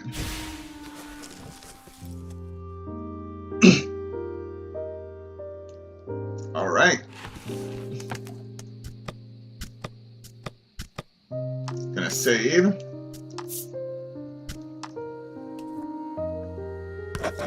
And now we're going to take a short...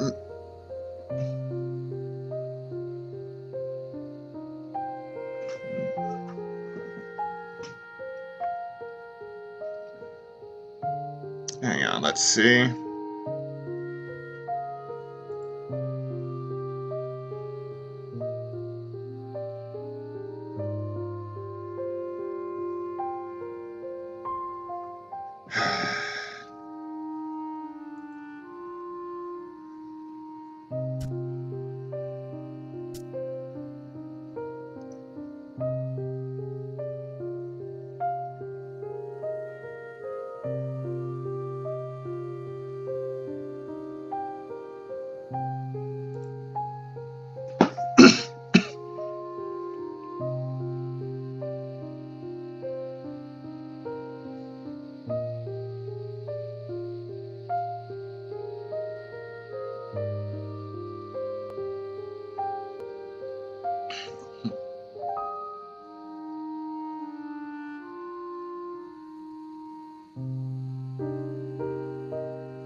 Alright, we're back up now. So, before that happened, I was going to say we are going to take a short 10-minute break. So, get up, stretch, get something to eat, drink, do what you gotta do, and I will see you in 10 minutes.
Welcome back to the Sunset Archon channel, where we aspire to gain from night to first light, and we will now be continuing Voice of Cards, the Forsaken Maiden.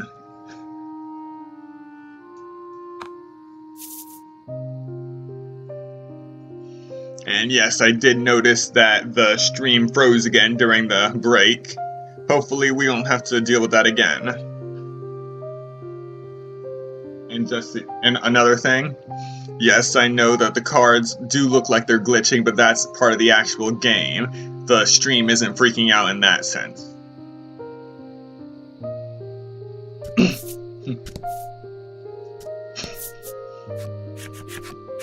What should we do today? The man murmurs to himself as he uses mud to craft a human-sized doll.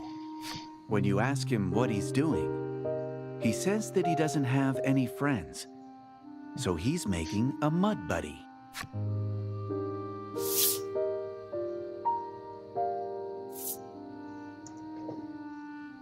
A mud buddy.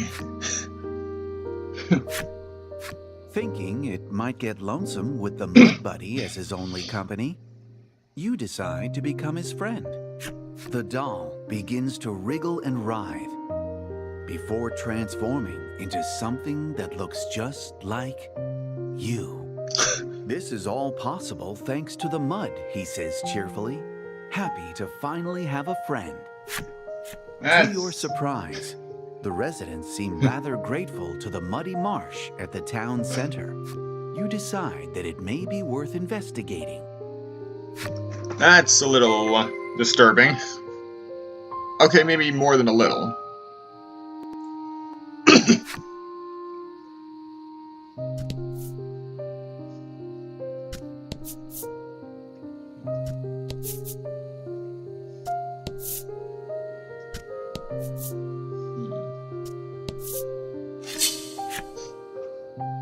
An enemy has appeared.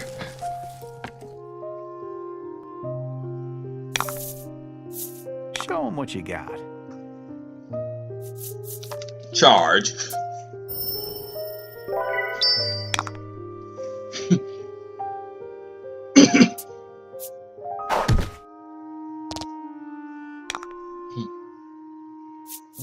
Smite.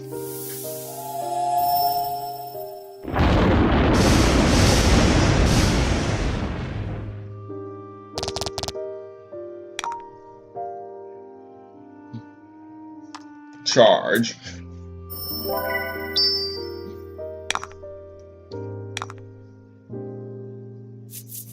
Slice.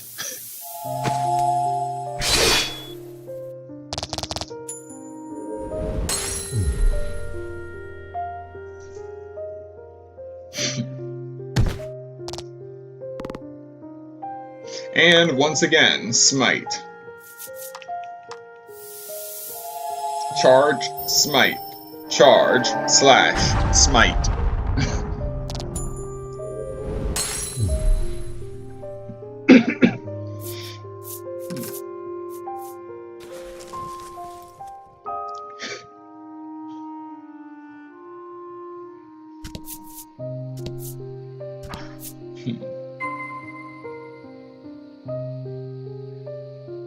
So that's where I have to go. Save one more time.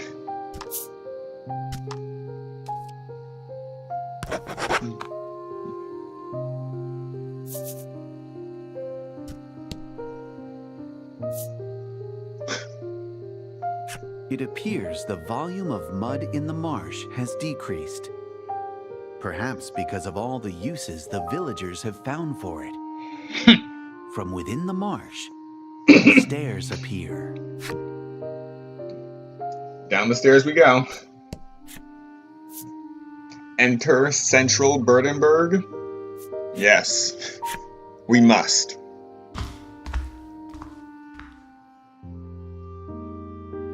Oh, wow. And we are currently 2 hours into the stream now.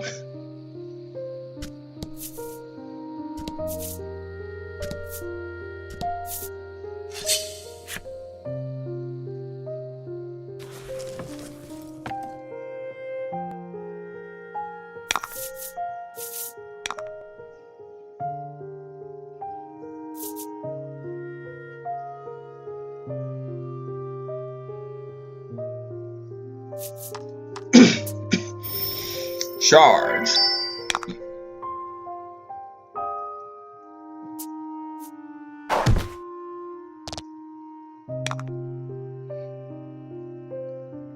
Now is normally the time where I would smite, but I'm going to heal Prim now.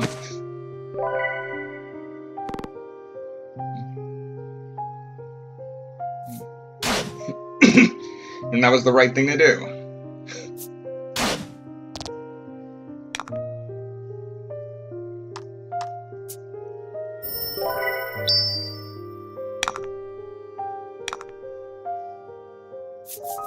Now we'll slash.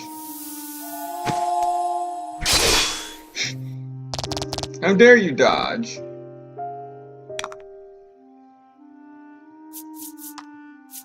Don't think that'll save you.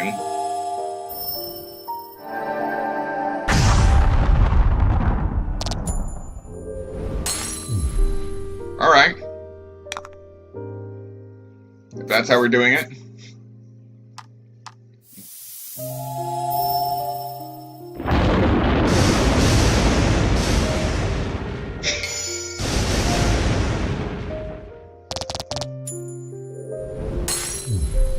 Magnificent.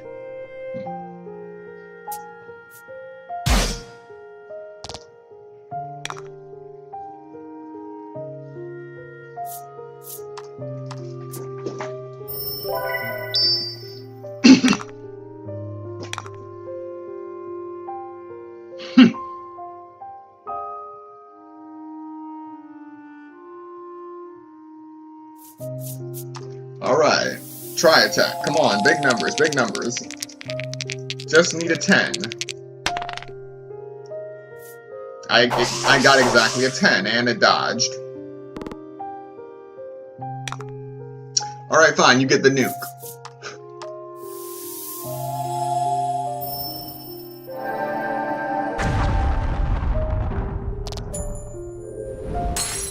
You could have gone with the exact change, but no, instead you get the nuke.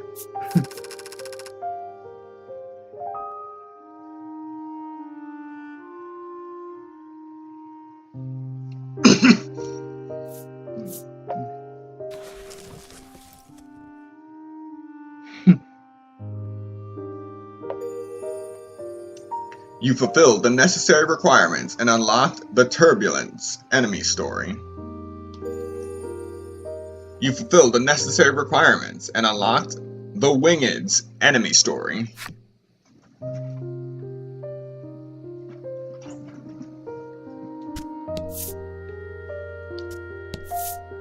Let's see where this is leading us.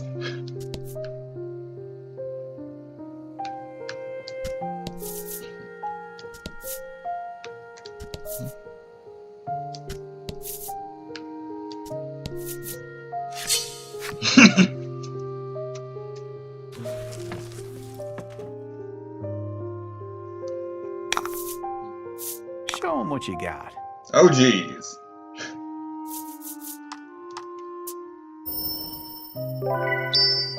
Charge. Smite.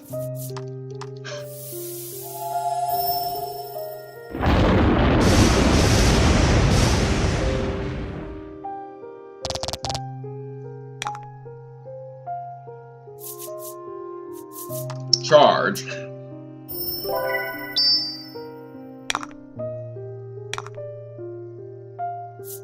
Slash.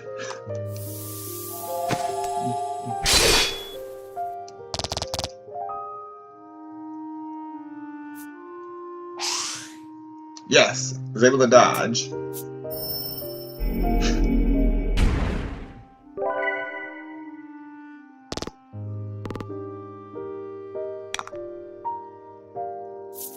Smite. Come on, crit smite, crit smite. Yes! A critical smiting.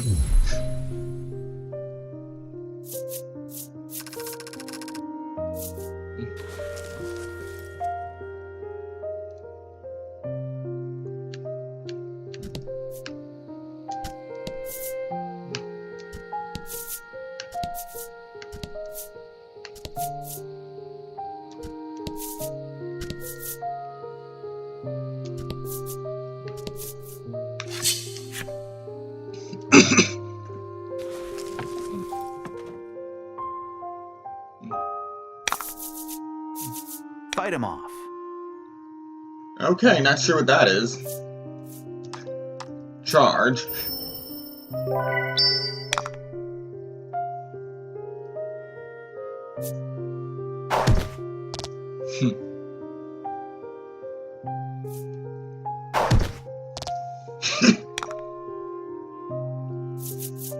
Smite.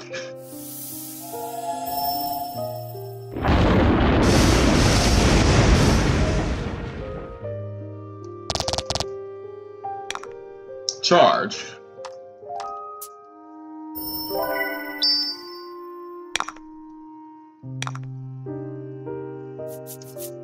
Slash.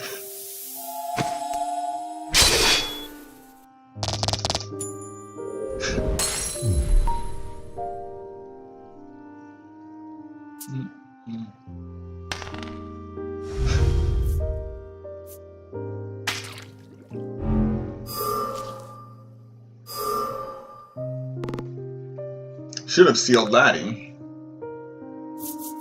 Smite.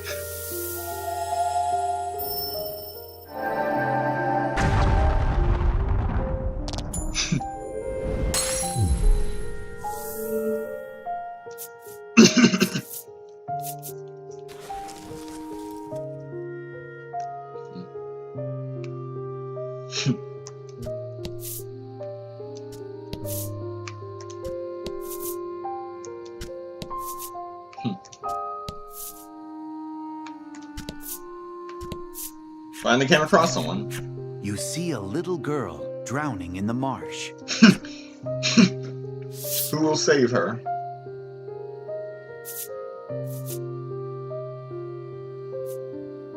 I'll save her. Without a moment's hesitation, you leap into the marsh to save the girl. You swim to the girl and grab onto her, but she smiles as if her drowning had been an act and praises you. You really are a hero, aren't you? The girl then gets sucked into the marsh and disappears. What?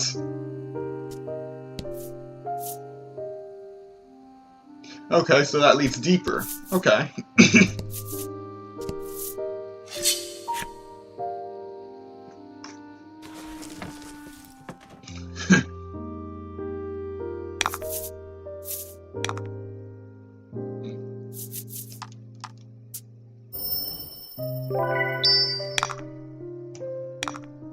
Charge. Smite.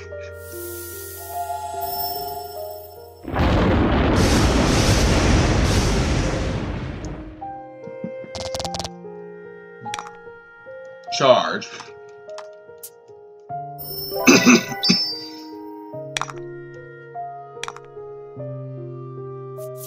Slash.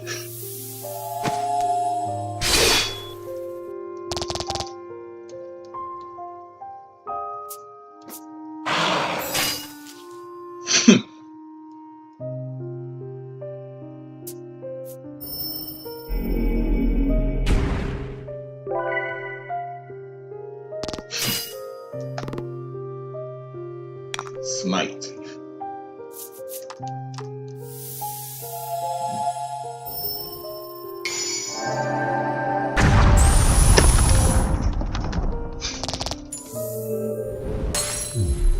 Excellent.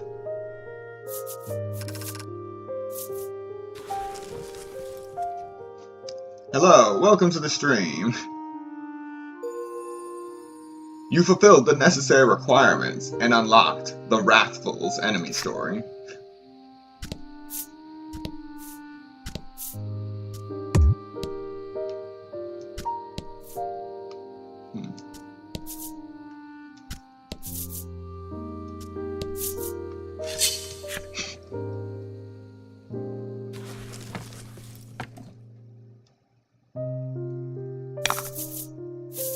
And fight. Charge.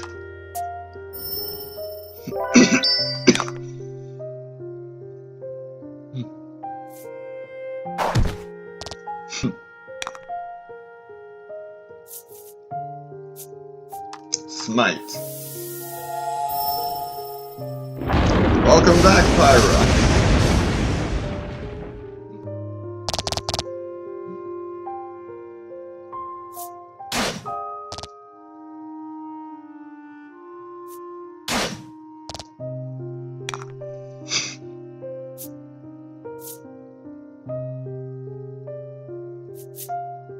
Next up, charge.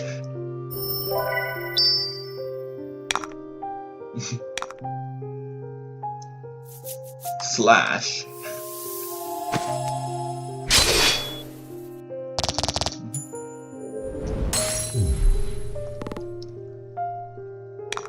And smite.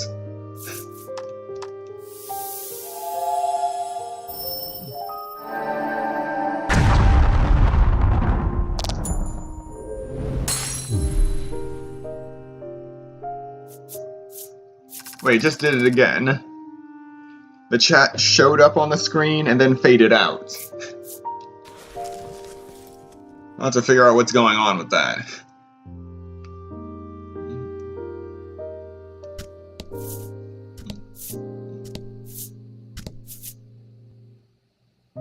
Ooh, a chest. Alright, a quality Omni Salve.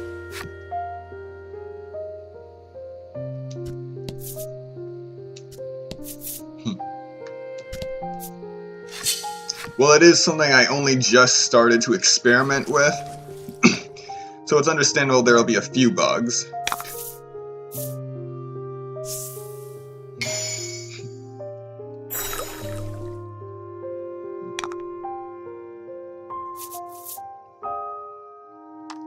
Alright, charge. No, you've been saying a lot, and it's just been showing up sporadically. Honestly, there is a lot of stuff wrong with Gamecaster right now that I'm really considering switching to OBS soon. For example, the stop button on the stream is just grayed out. Normally it's supposed to be red so you can actually click it. But no, I have to come close the entire software just to end the stream.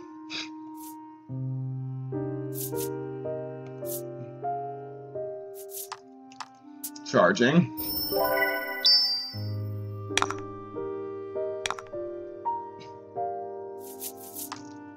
Slash.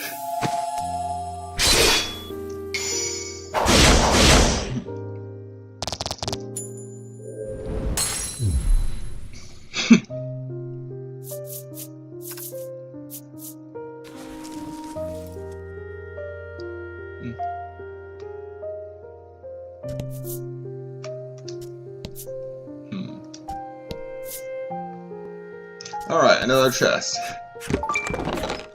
A dark stay ring. Protects against darkness.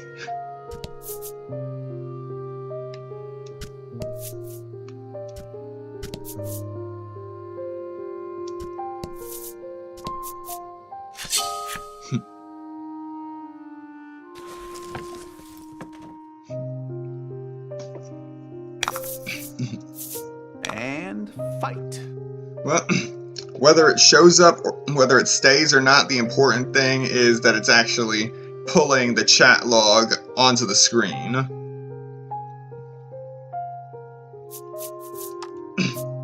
As long as that works, I call this a successful test.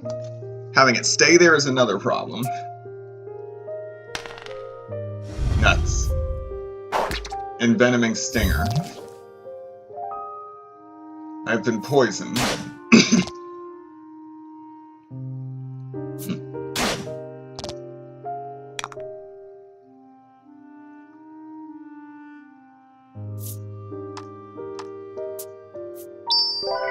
Alright, this time I'll use Lanka to charge, then use Healing Force.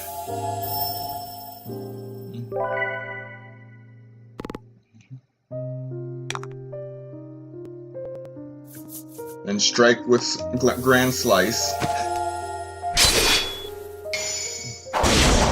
Yes, it worked.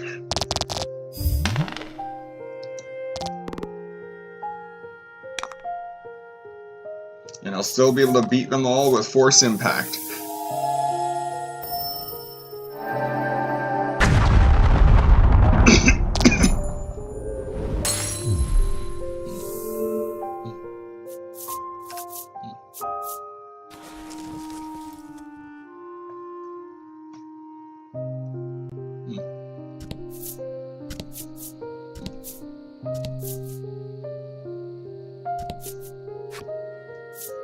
Another staircase. Enter Lower Burdenberg? Okay, why not? And then we can come back up to go to the other staircase we found before. Let's see what we got here. Yep, we'll have to go back down. Go back up and then we'll come out here. Actually, that's more than enough. One thing I like about Voice of Cards is doing this. Once you flip a card, you can jump to that card. So we're going to jump all the way down to here.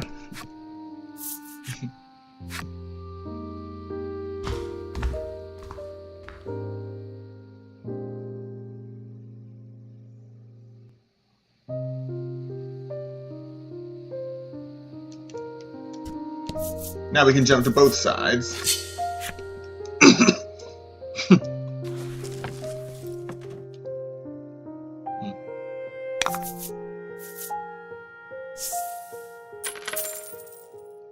Multiply gold earned from victory by 2.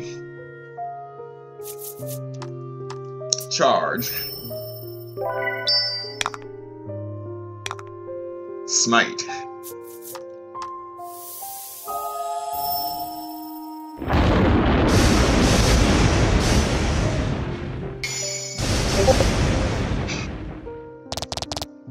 Fortune favors the bold. Charge.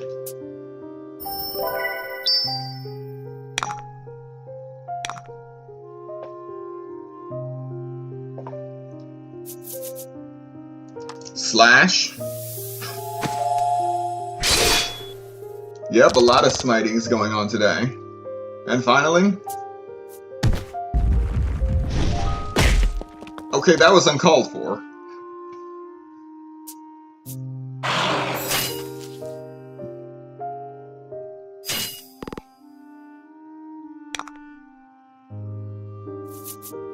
Smite.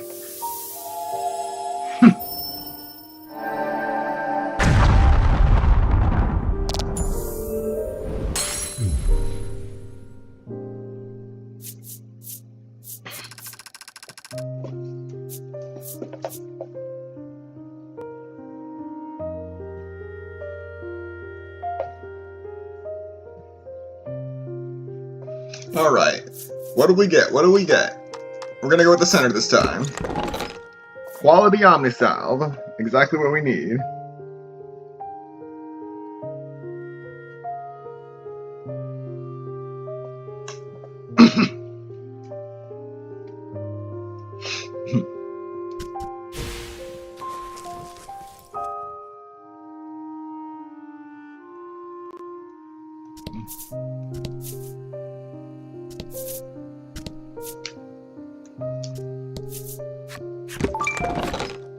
And we got the Bind Stay Ring, which will protect us against Seal.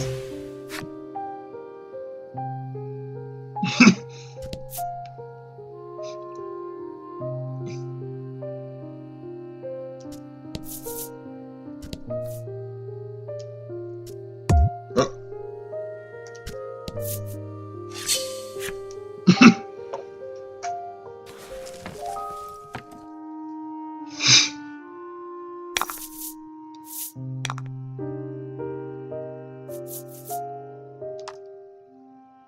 Alright, charge.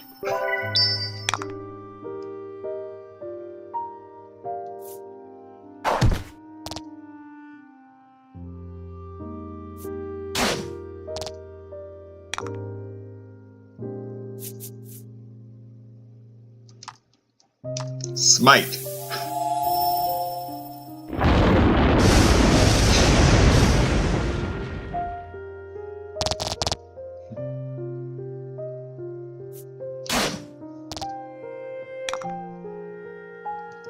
Charge.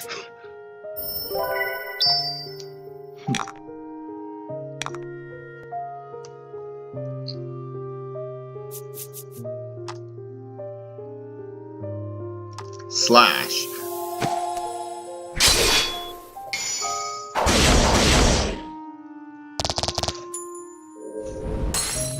Magnificent. Smite.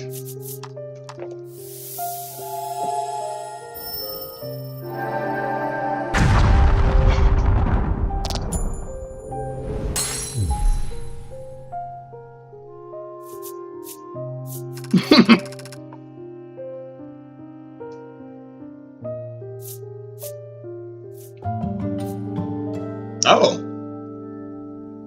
I finally leveled up! I am now level 22. And my speed went up by 1. My HP also went up by 1.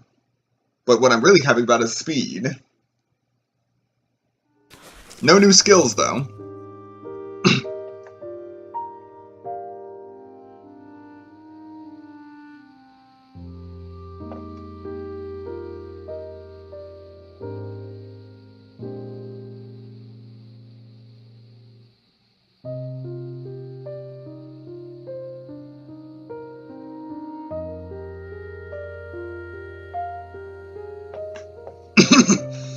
Alright, let us continue.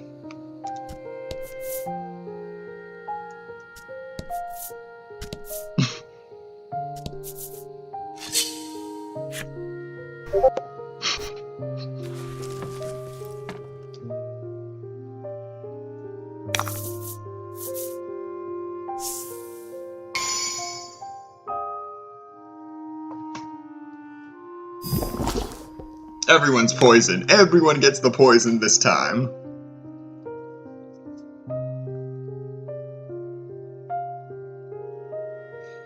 Alright, hang on.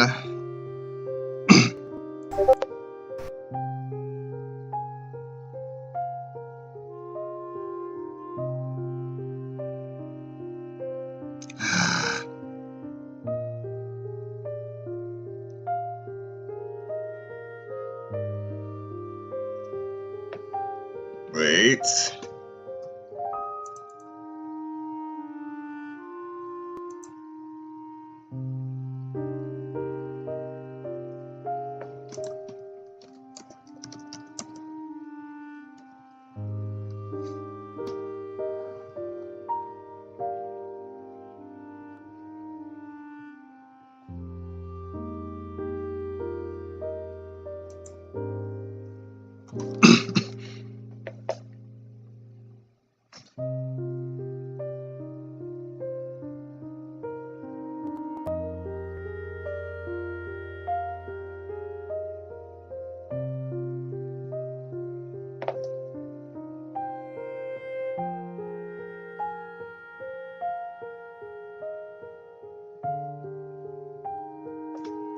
Okay, it should be up now.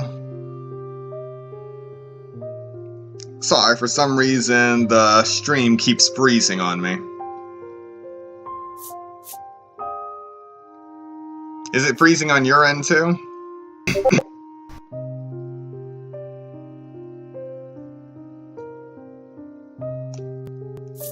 Alright.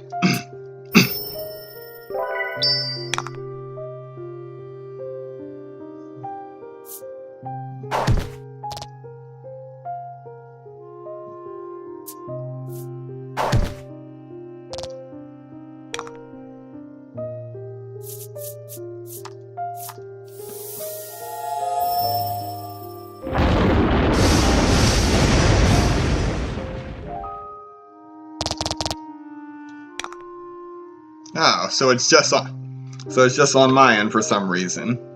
Alright, so I am going to keep going, I'll keep talking, but if it does freeze up, don't hesitate to tell me. Now I just know I can't always trust the command center of YouTube Studio. Once like 2 minutes ago? Okay.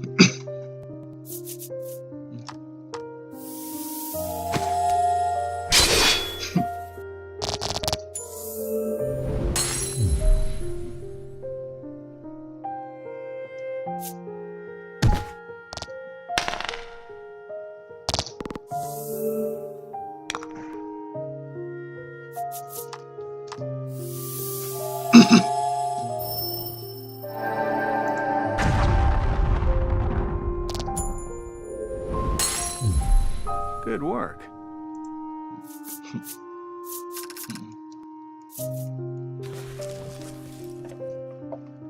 All right.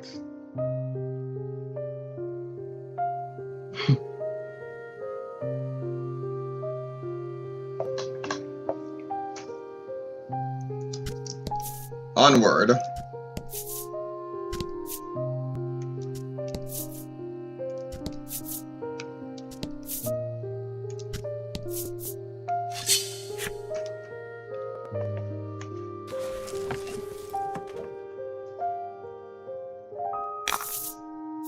Don't hold back.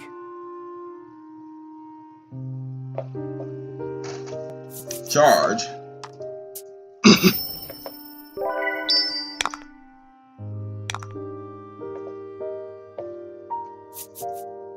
Smite. Oh, come on.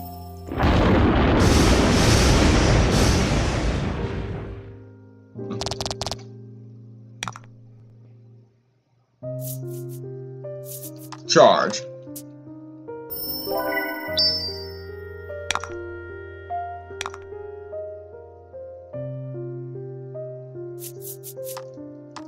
Slash.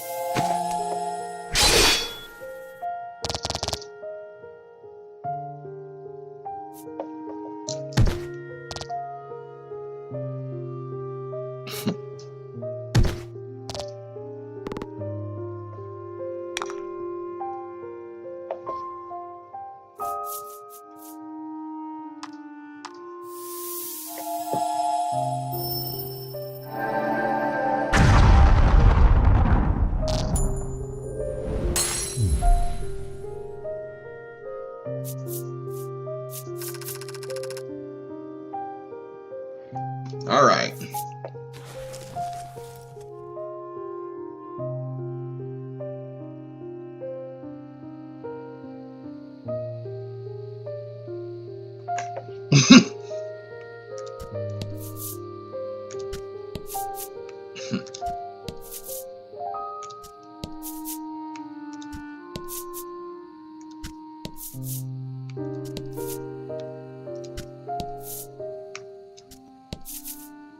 Doing good.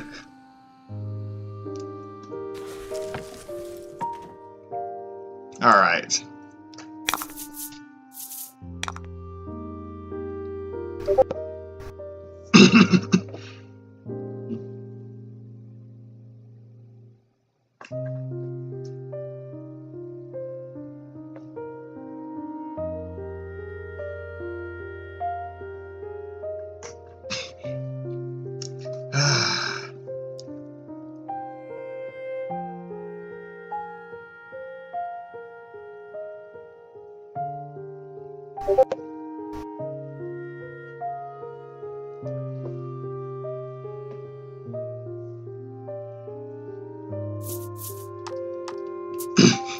Okay. At this point, I can't really tell if it is the streaming software or YouTube.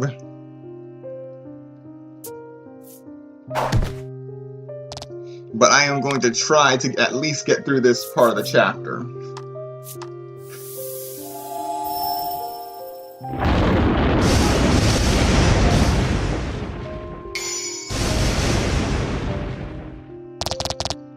Magnificent.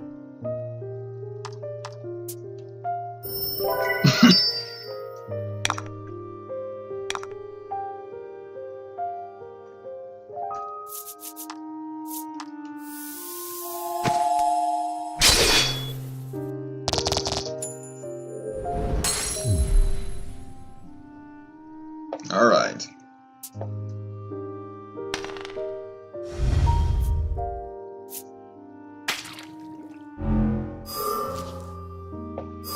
I've been sealed.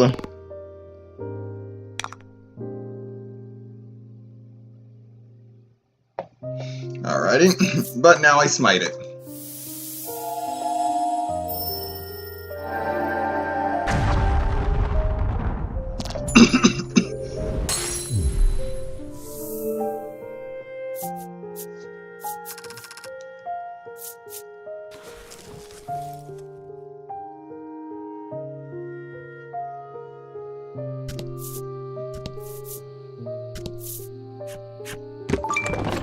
Alright, a supreme salve.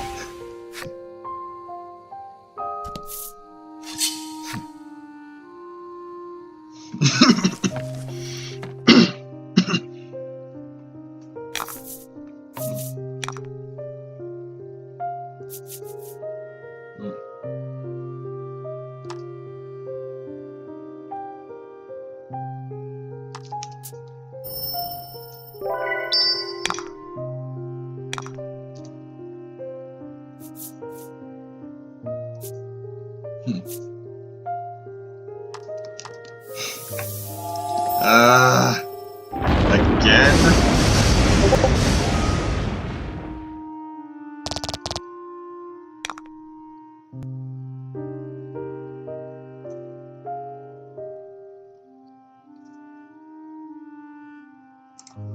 It's like it can't even hold the stream now.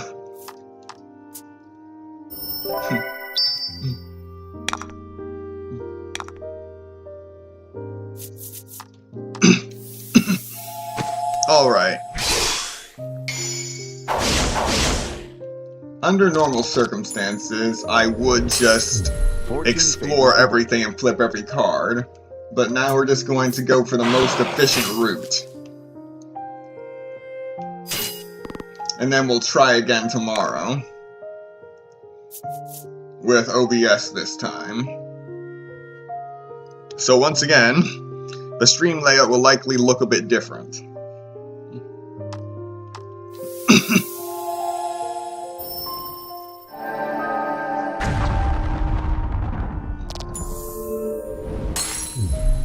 You did great.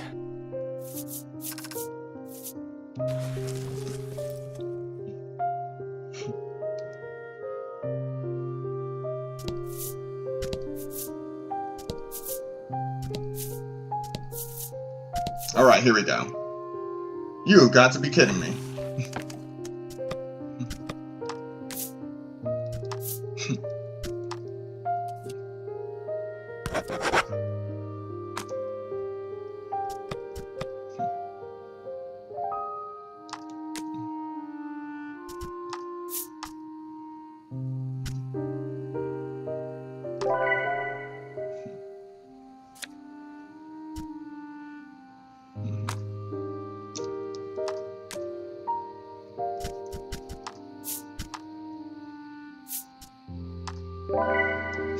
Alright.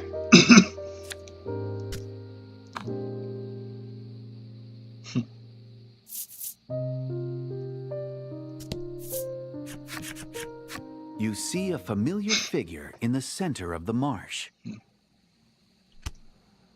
In the depths of the strange mud-filled town, you find yourself. Or rather, a shadow of yourself. Wow. As you look closer, you realize that mud oozes forth from his feet. It appears that he is the source of the mud. With an ecstatic expression, he scoops the mud at his feet and calls it talent. The talent for fighting. The talent for making friends. You have used your various talents to lead Laddie on this journey. The shadow points at Laddie and speaks. Talent, yes. Something you lack, he tells her with a haughty laugh.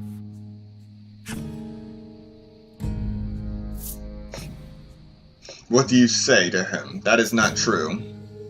That's not true, you say, objecting to your own shadow. The shadow just laughs and sinks to the bottom of the marsh.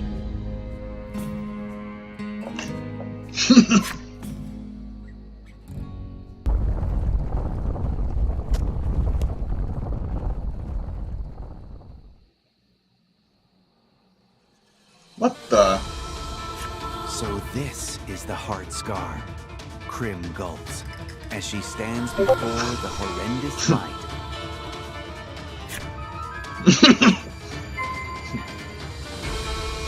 Heal the heart scar deep beneath Bergenberg.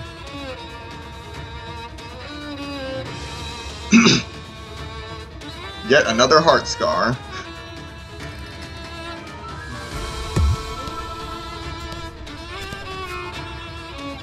Why can't I? Along with the voice, a giant shadow emerges from the scar. You stand ready to fight the monster.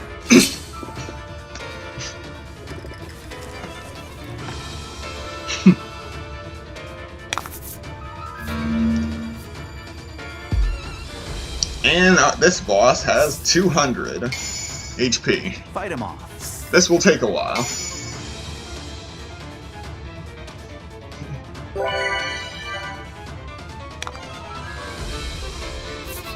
Charge.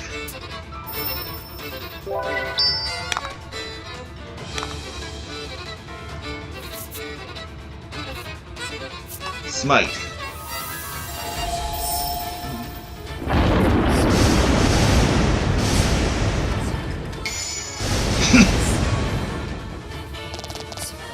Excellent.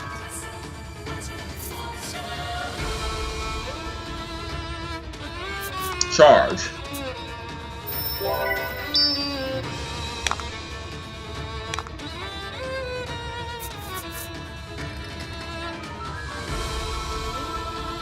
Try attack.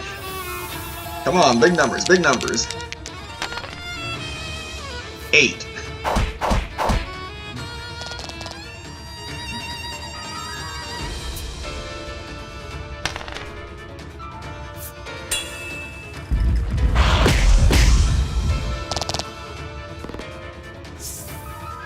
Thankfully, I managed to dodge.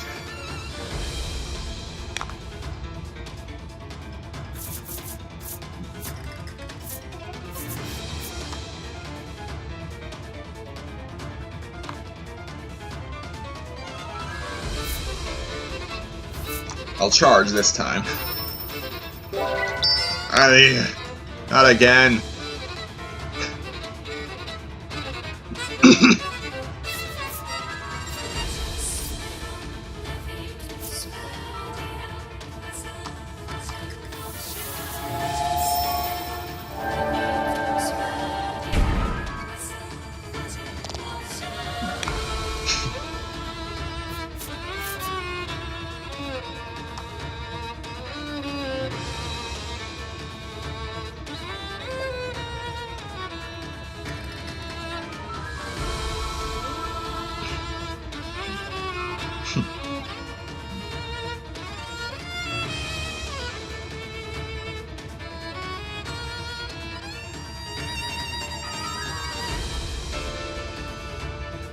Alright, back up once again.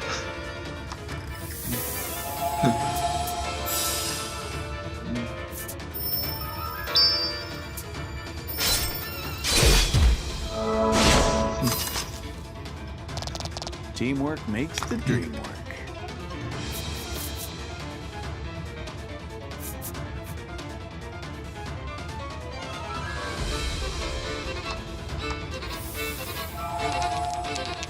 Come on, big numbers, big numbers. 1.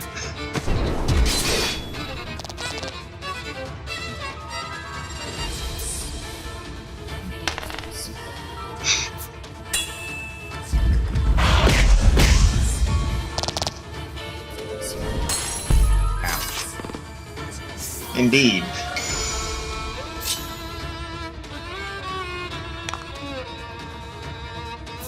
Force impact.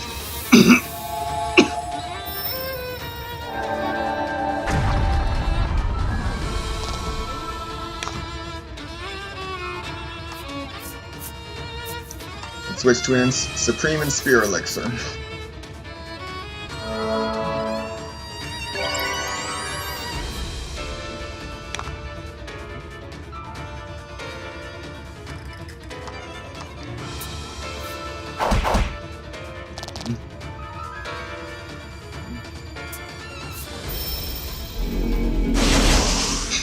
Yes! Excellent dodge.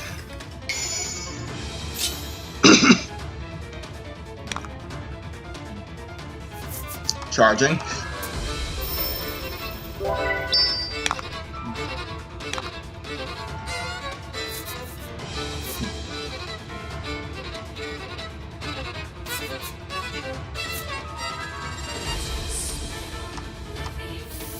Sealing Edge.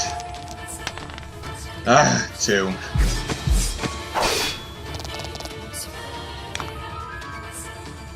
It's resistance against it, anyway. Alright.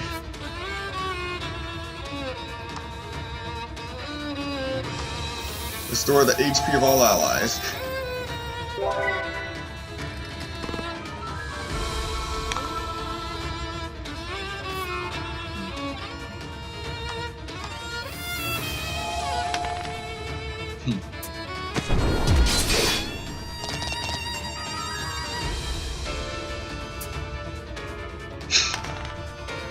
Yes!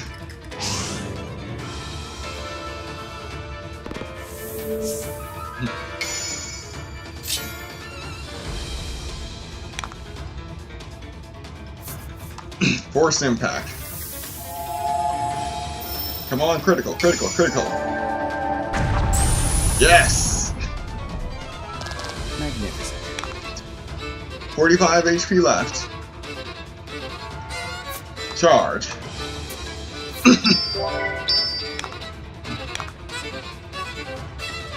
Charging.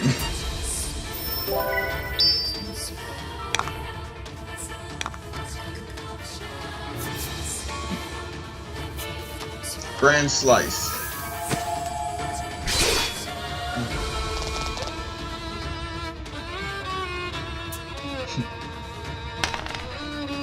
Nuts.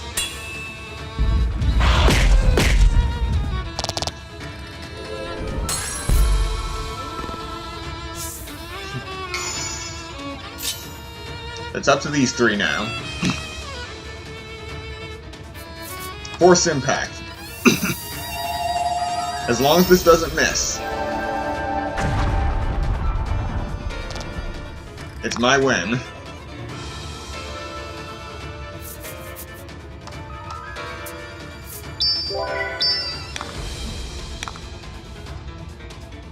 Now the Grand Slice. Victory is mine.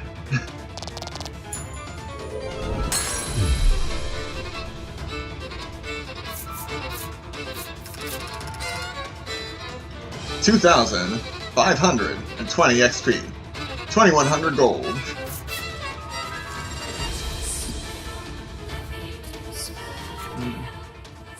I am empty. Within the shadow's final words, you sense sorrow.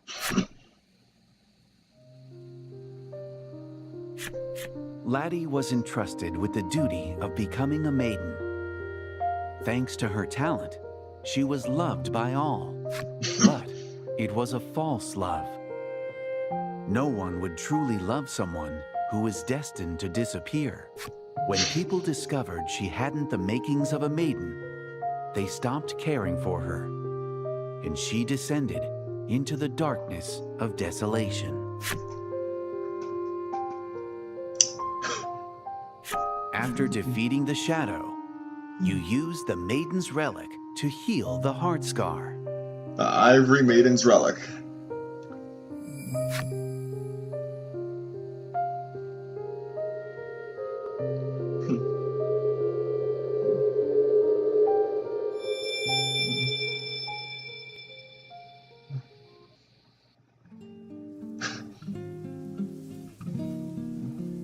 You successfully restore the town and heal the wound on Laddie's heart. Hello. Welcome back. We had just defeated the monster of the heart scar. Your mission fulfilled. You decide to return to the world you came from. The relic is reacting to Lanka's integrity.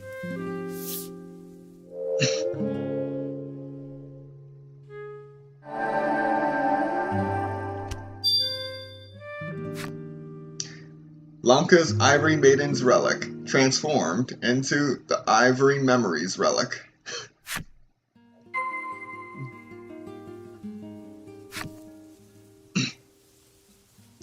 Everything looks so clean now.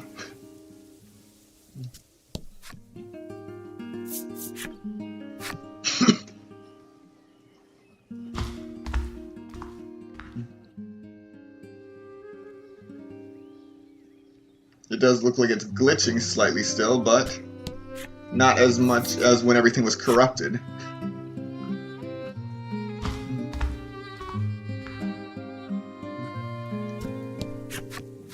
Fila and Hyde look perfectly content as they splash about in the water. Such a sight is no longer possible anywhere but this world.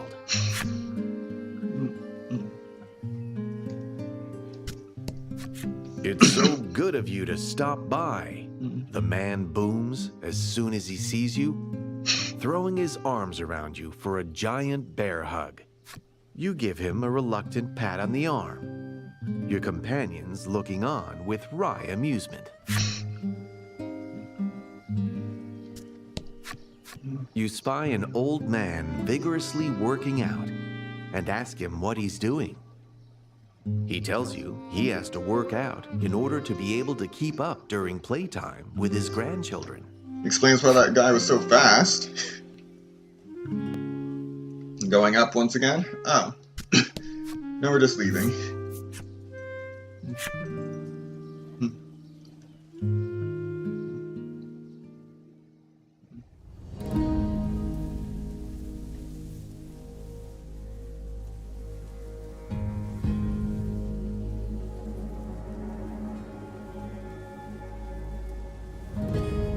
No other paths open. Off to the spire.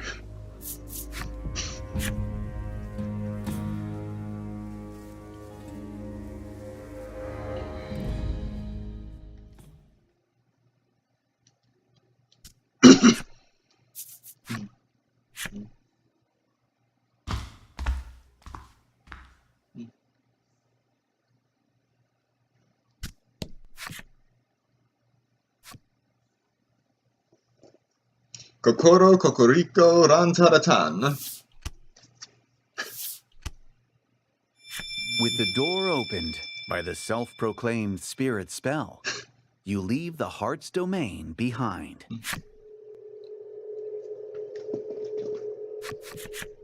Upon your return to your original world, Lanka and Krim look weary from their unbelievable experience. Laddie, meanwhile, is fast asleep on the floor again, recovering from her sudden change of heart. Her sleeping face, which you'd seen occasionally at the grotto, seems to have softened a bit from the anguished way it looked before. Thanks to the Ivory Maiden and her attendant, you've accomplished your mission. You prepare to take them back to the North Isle.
Okay, we're back again.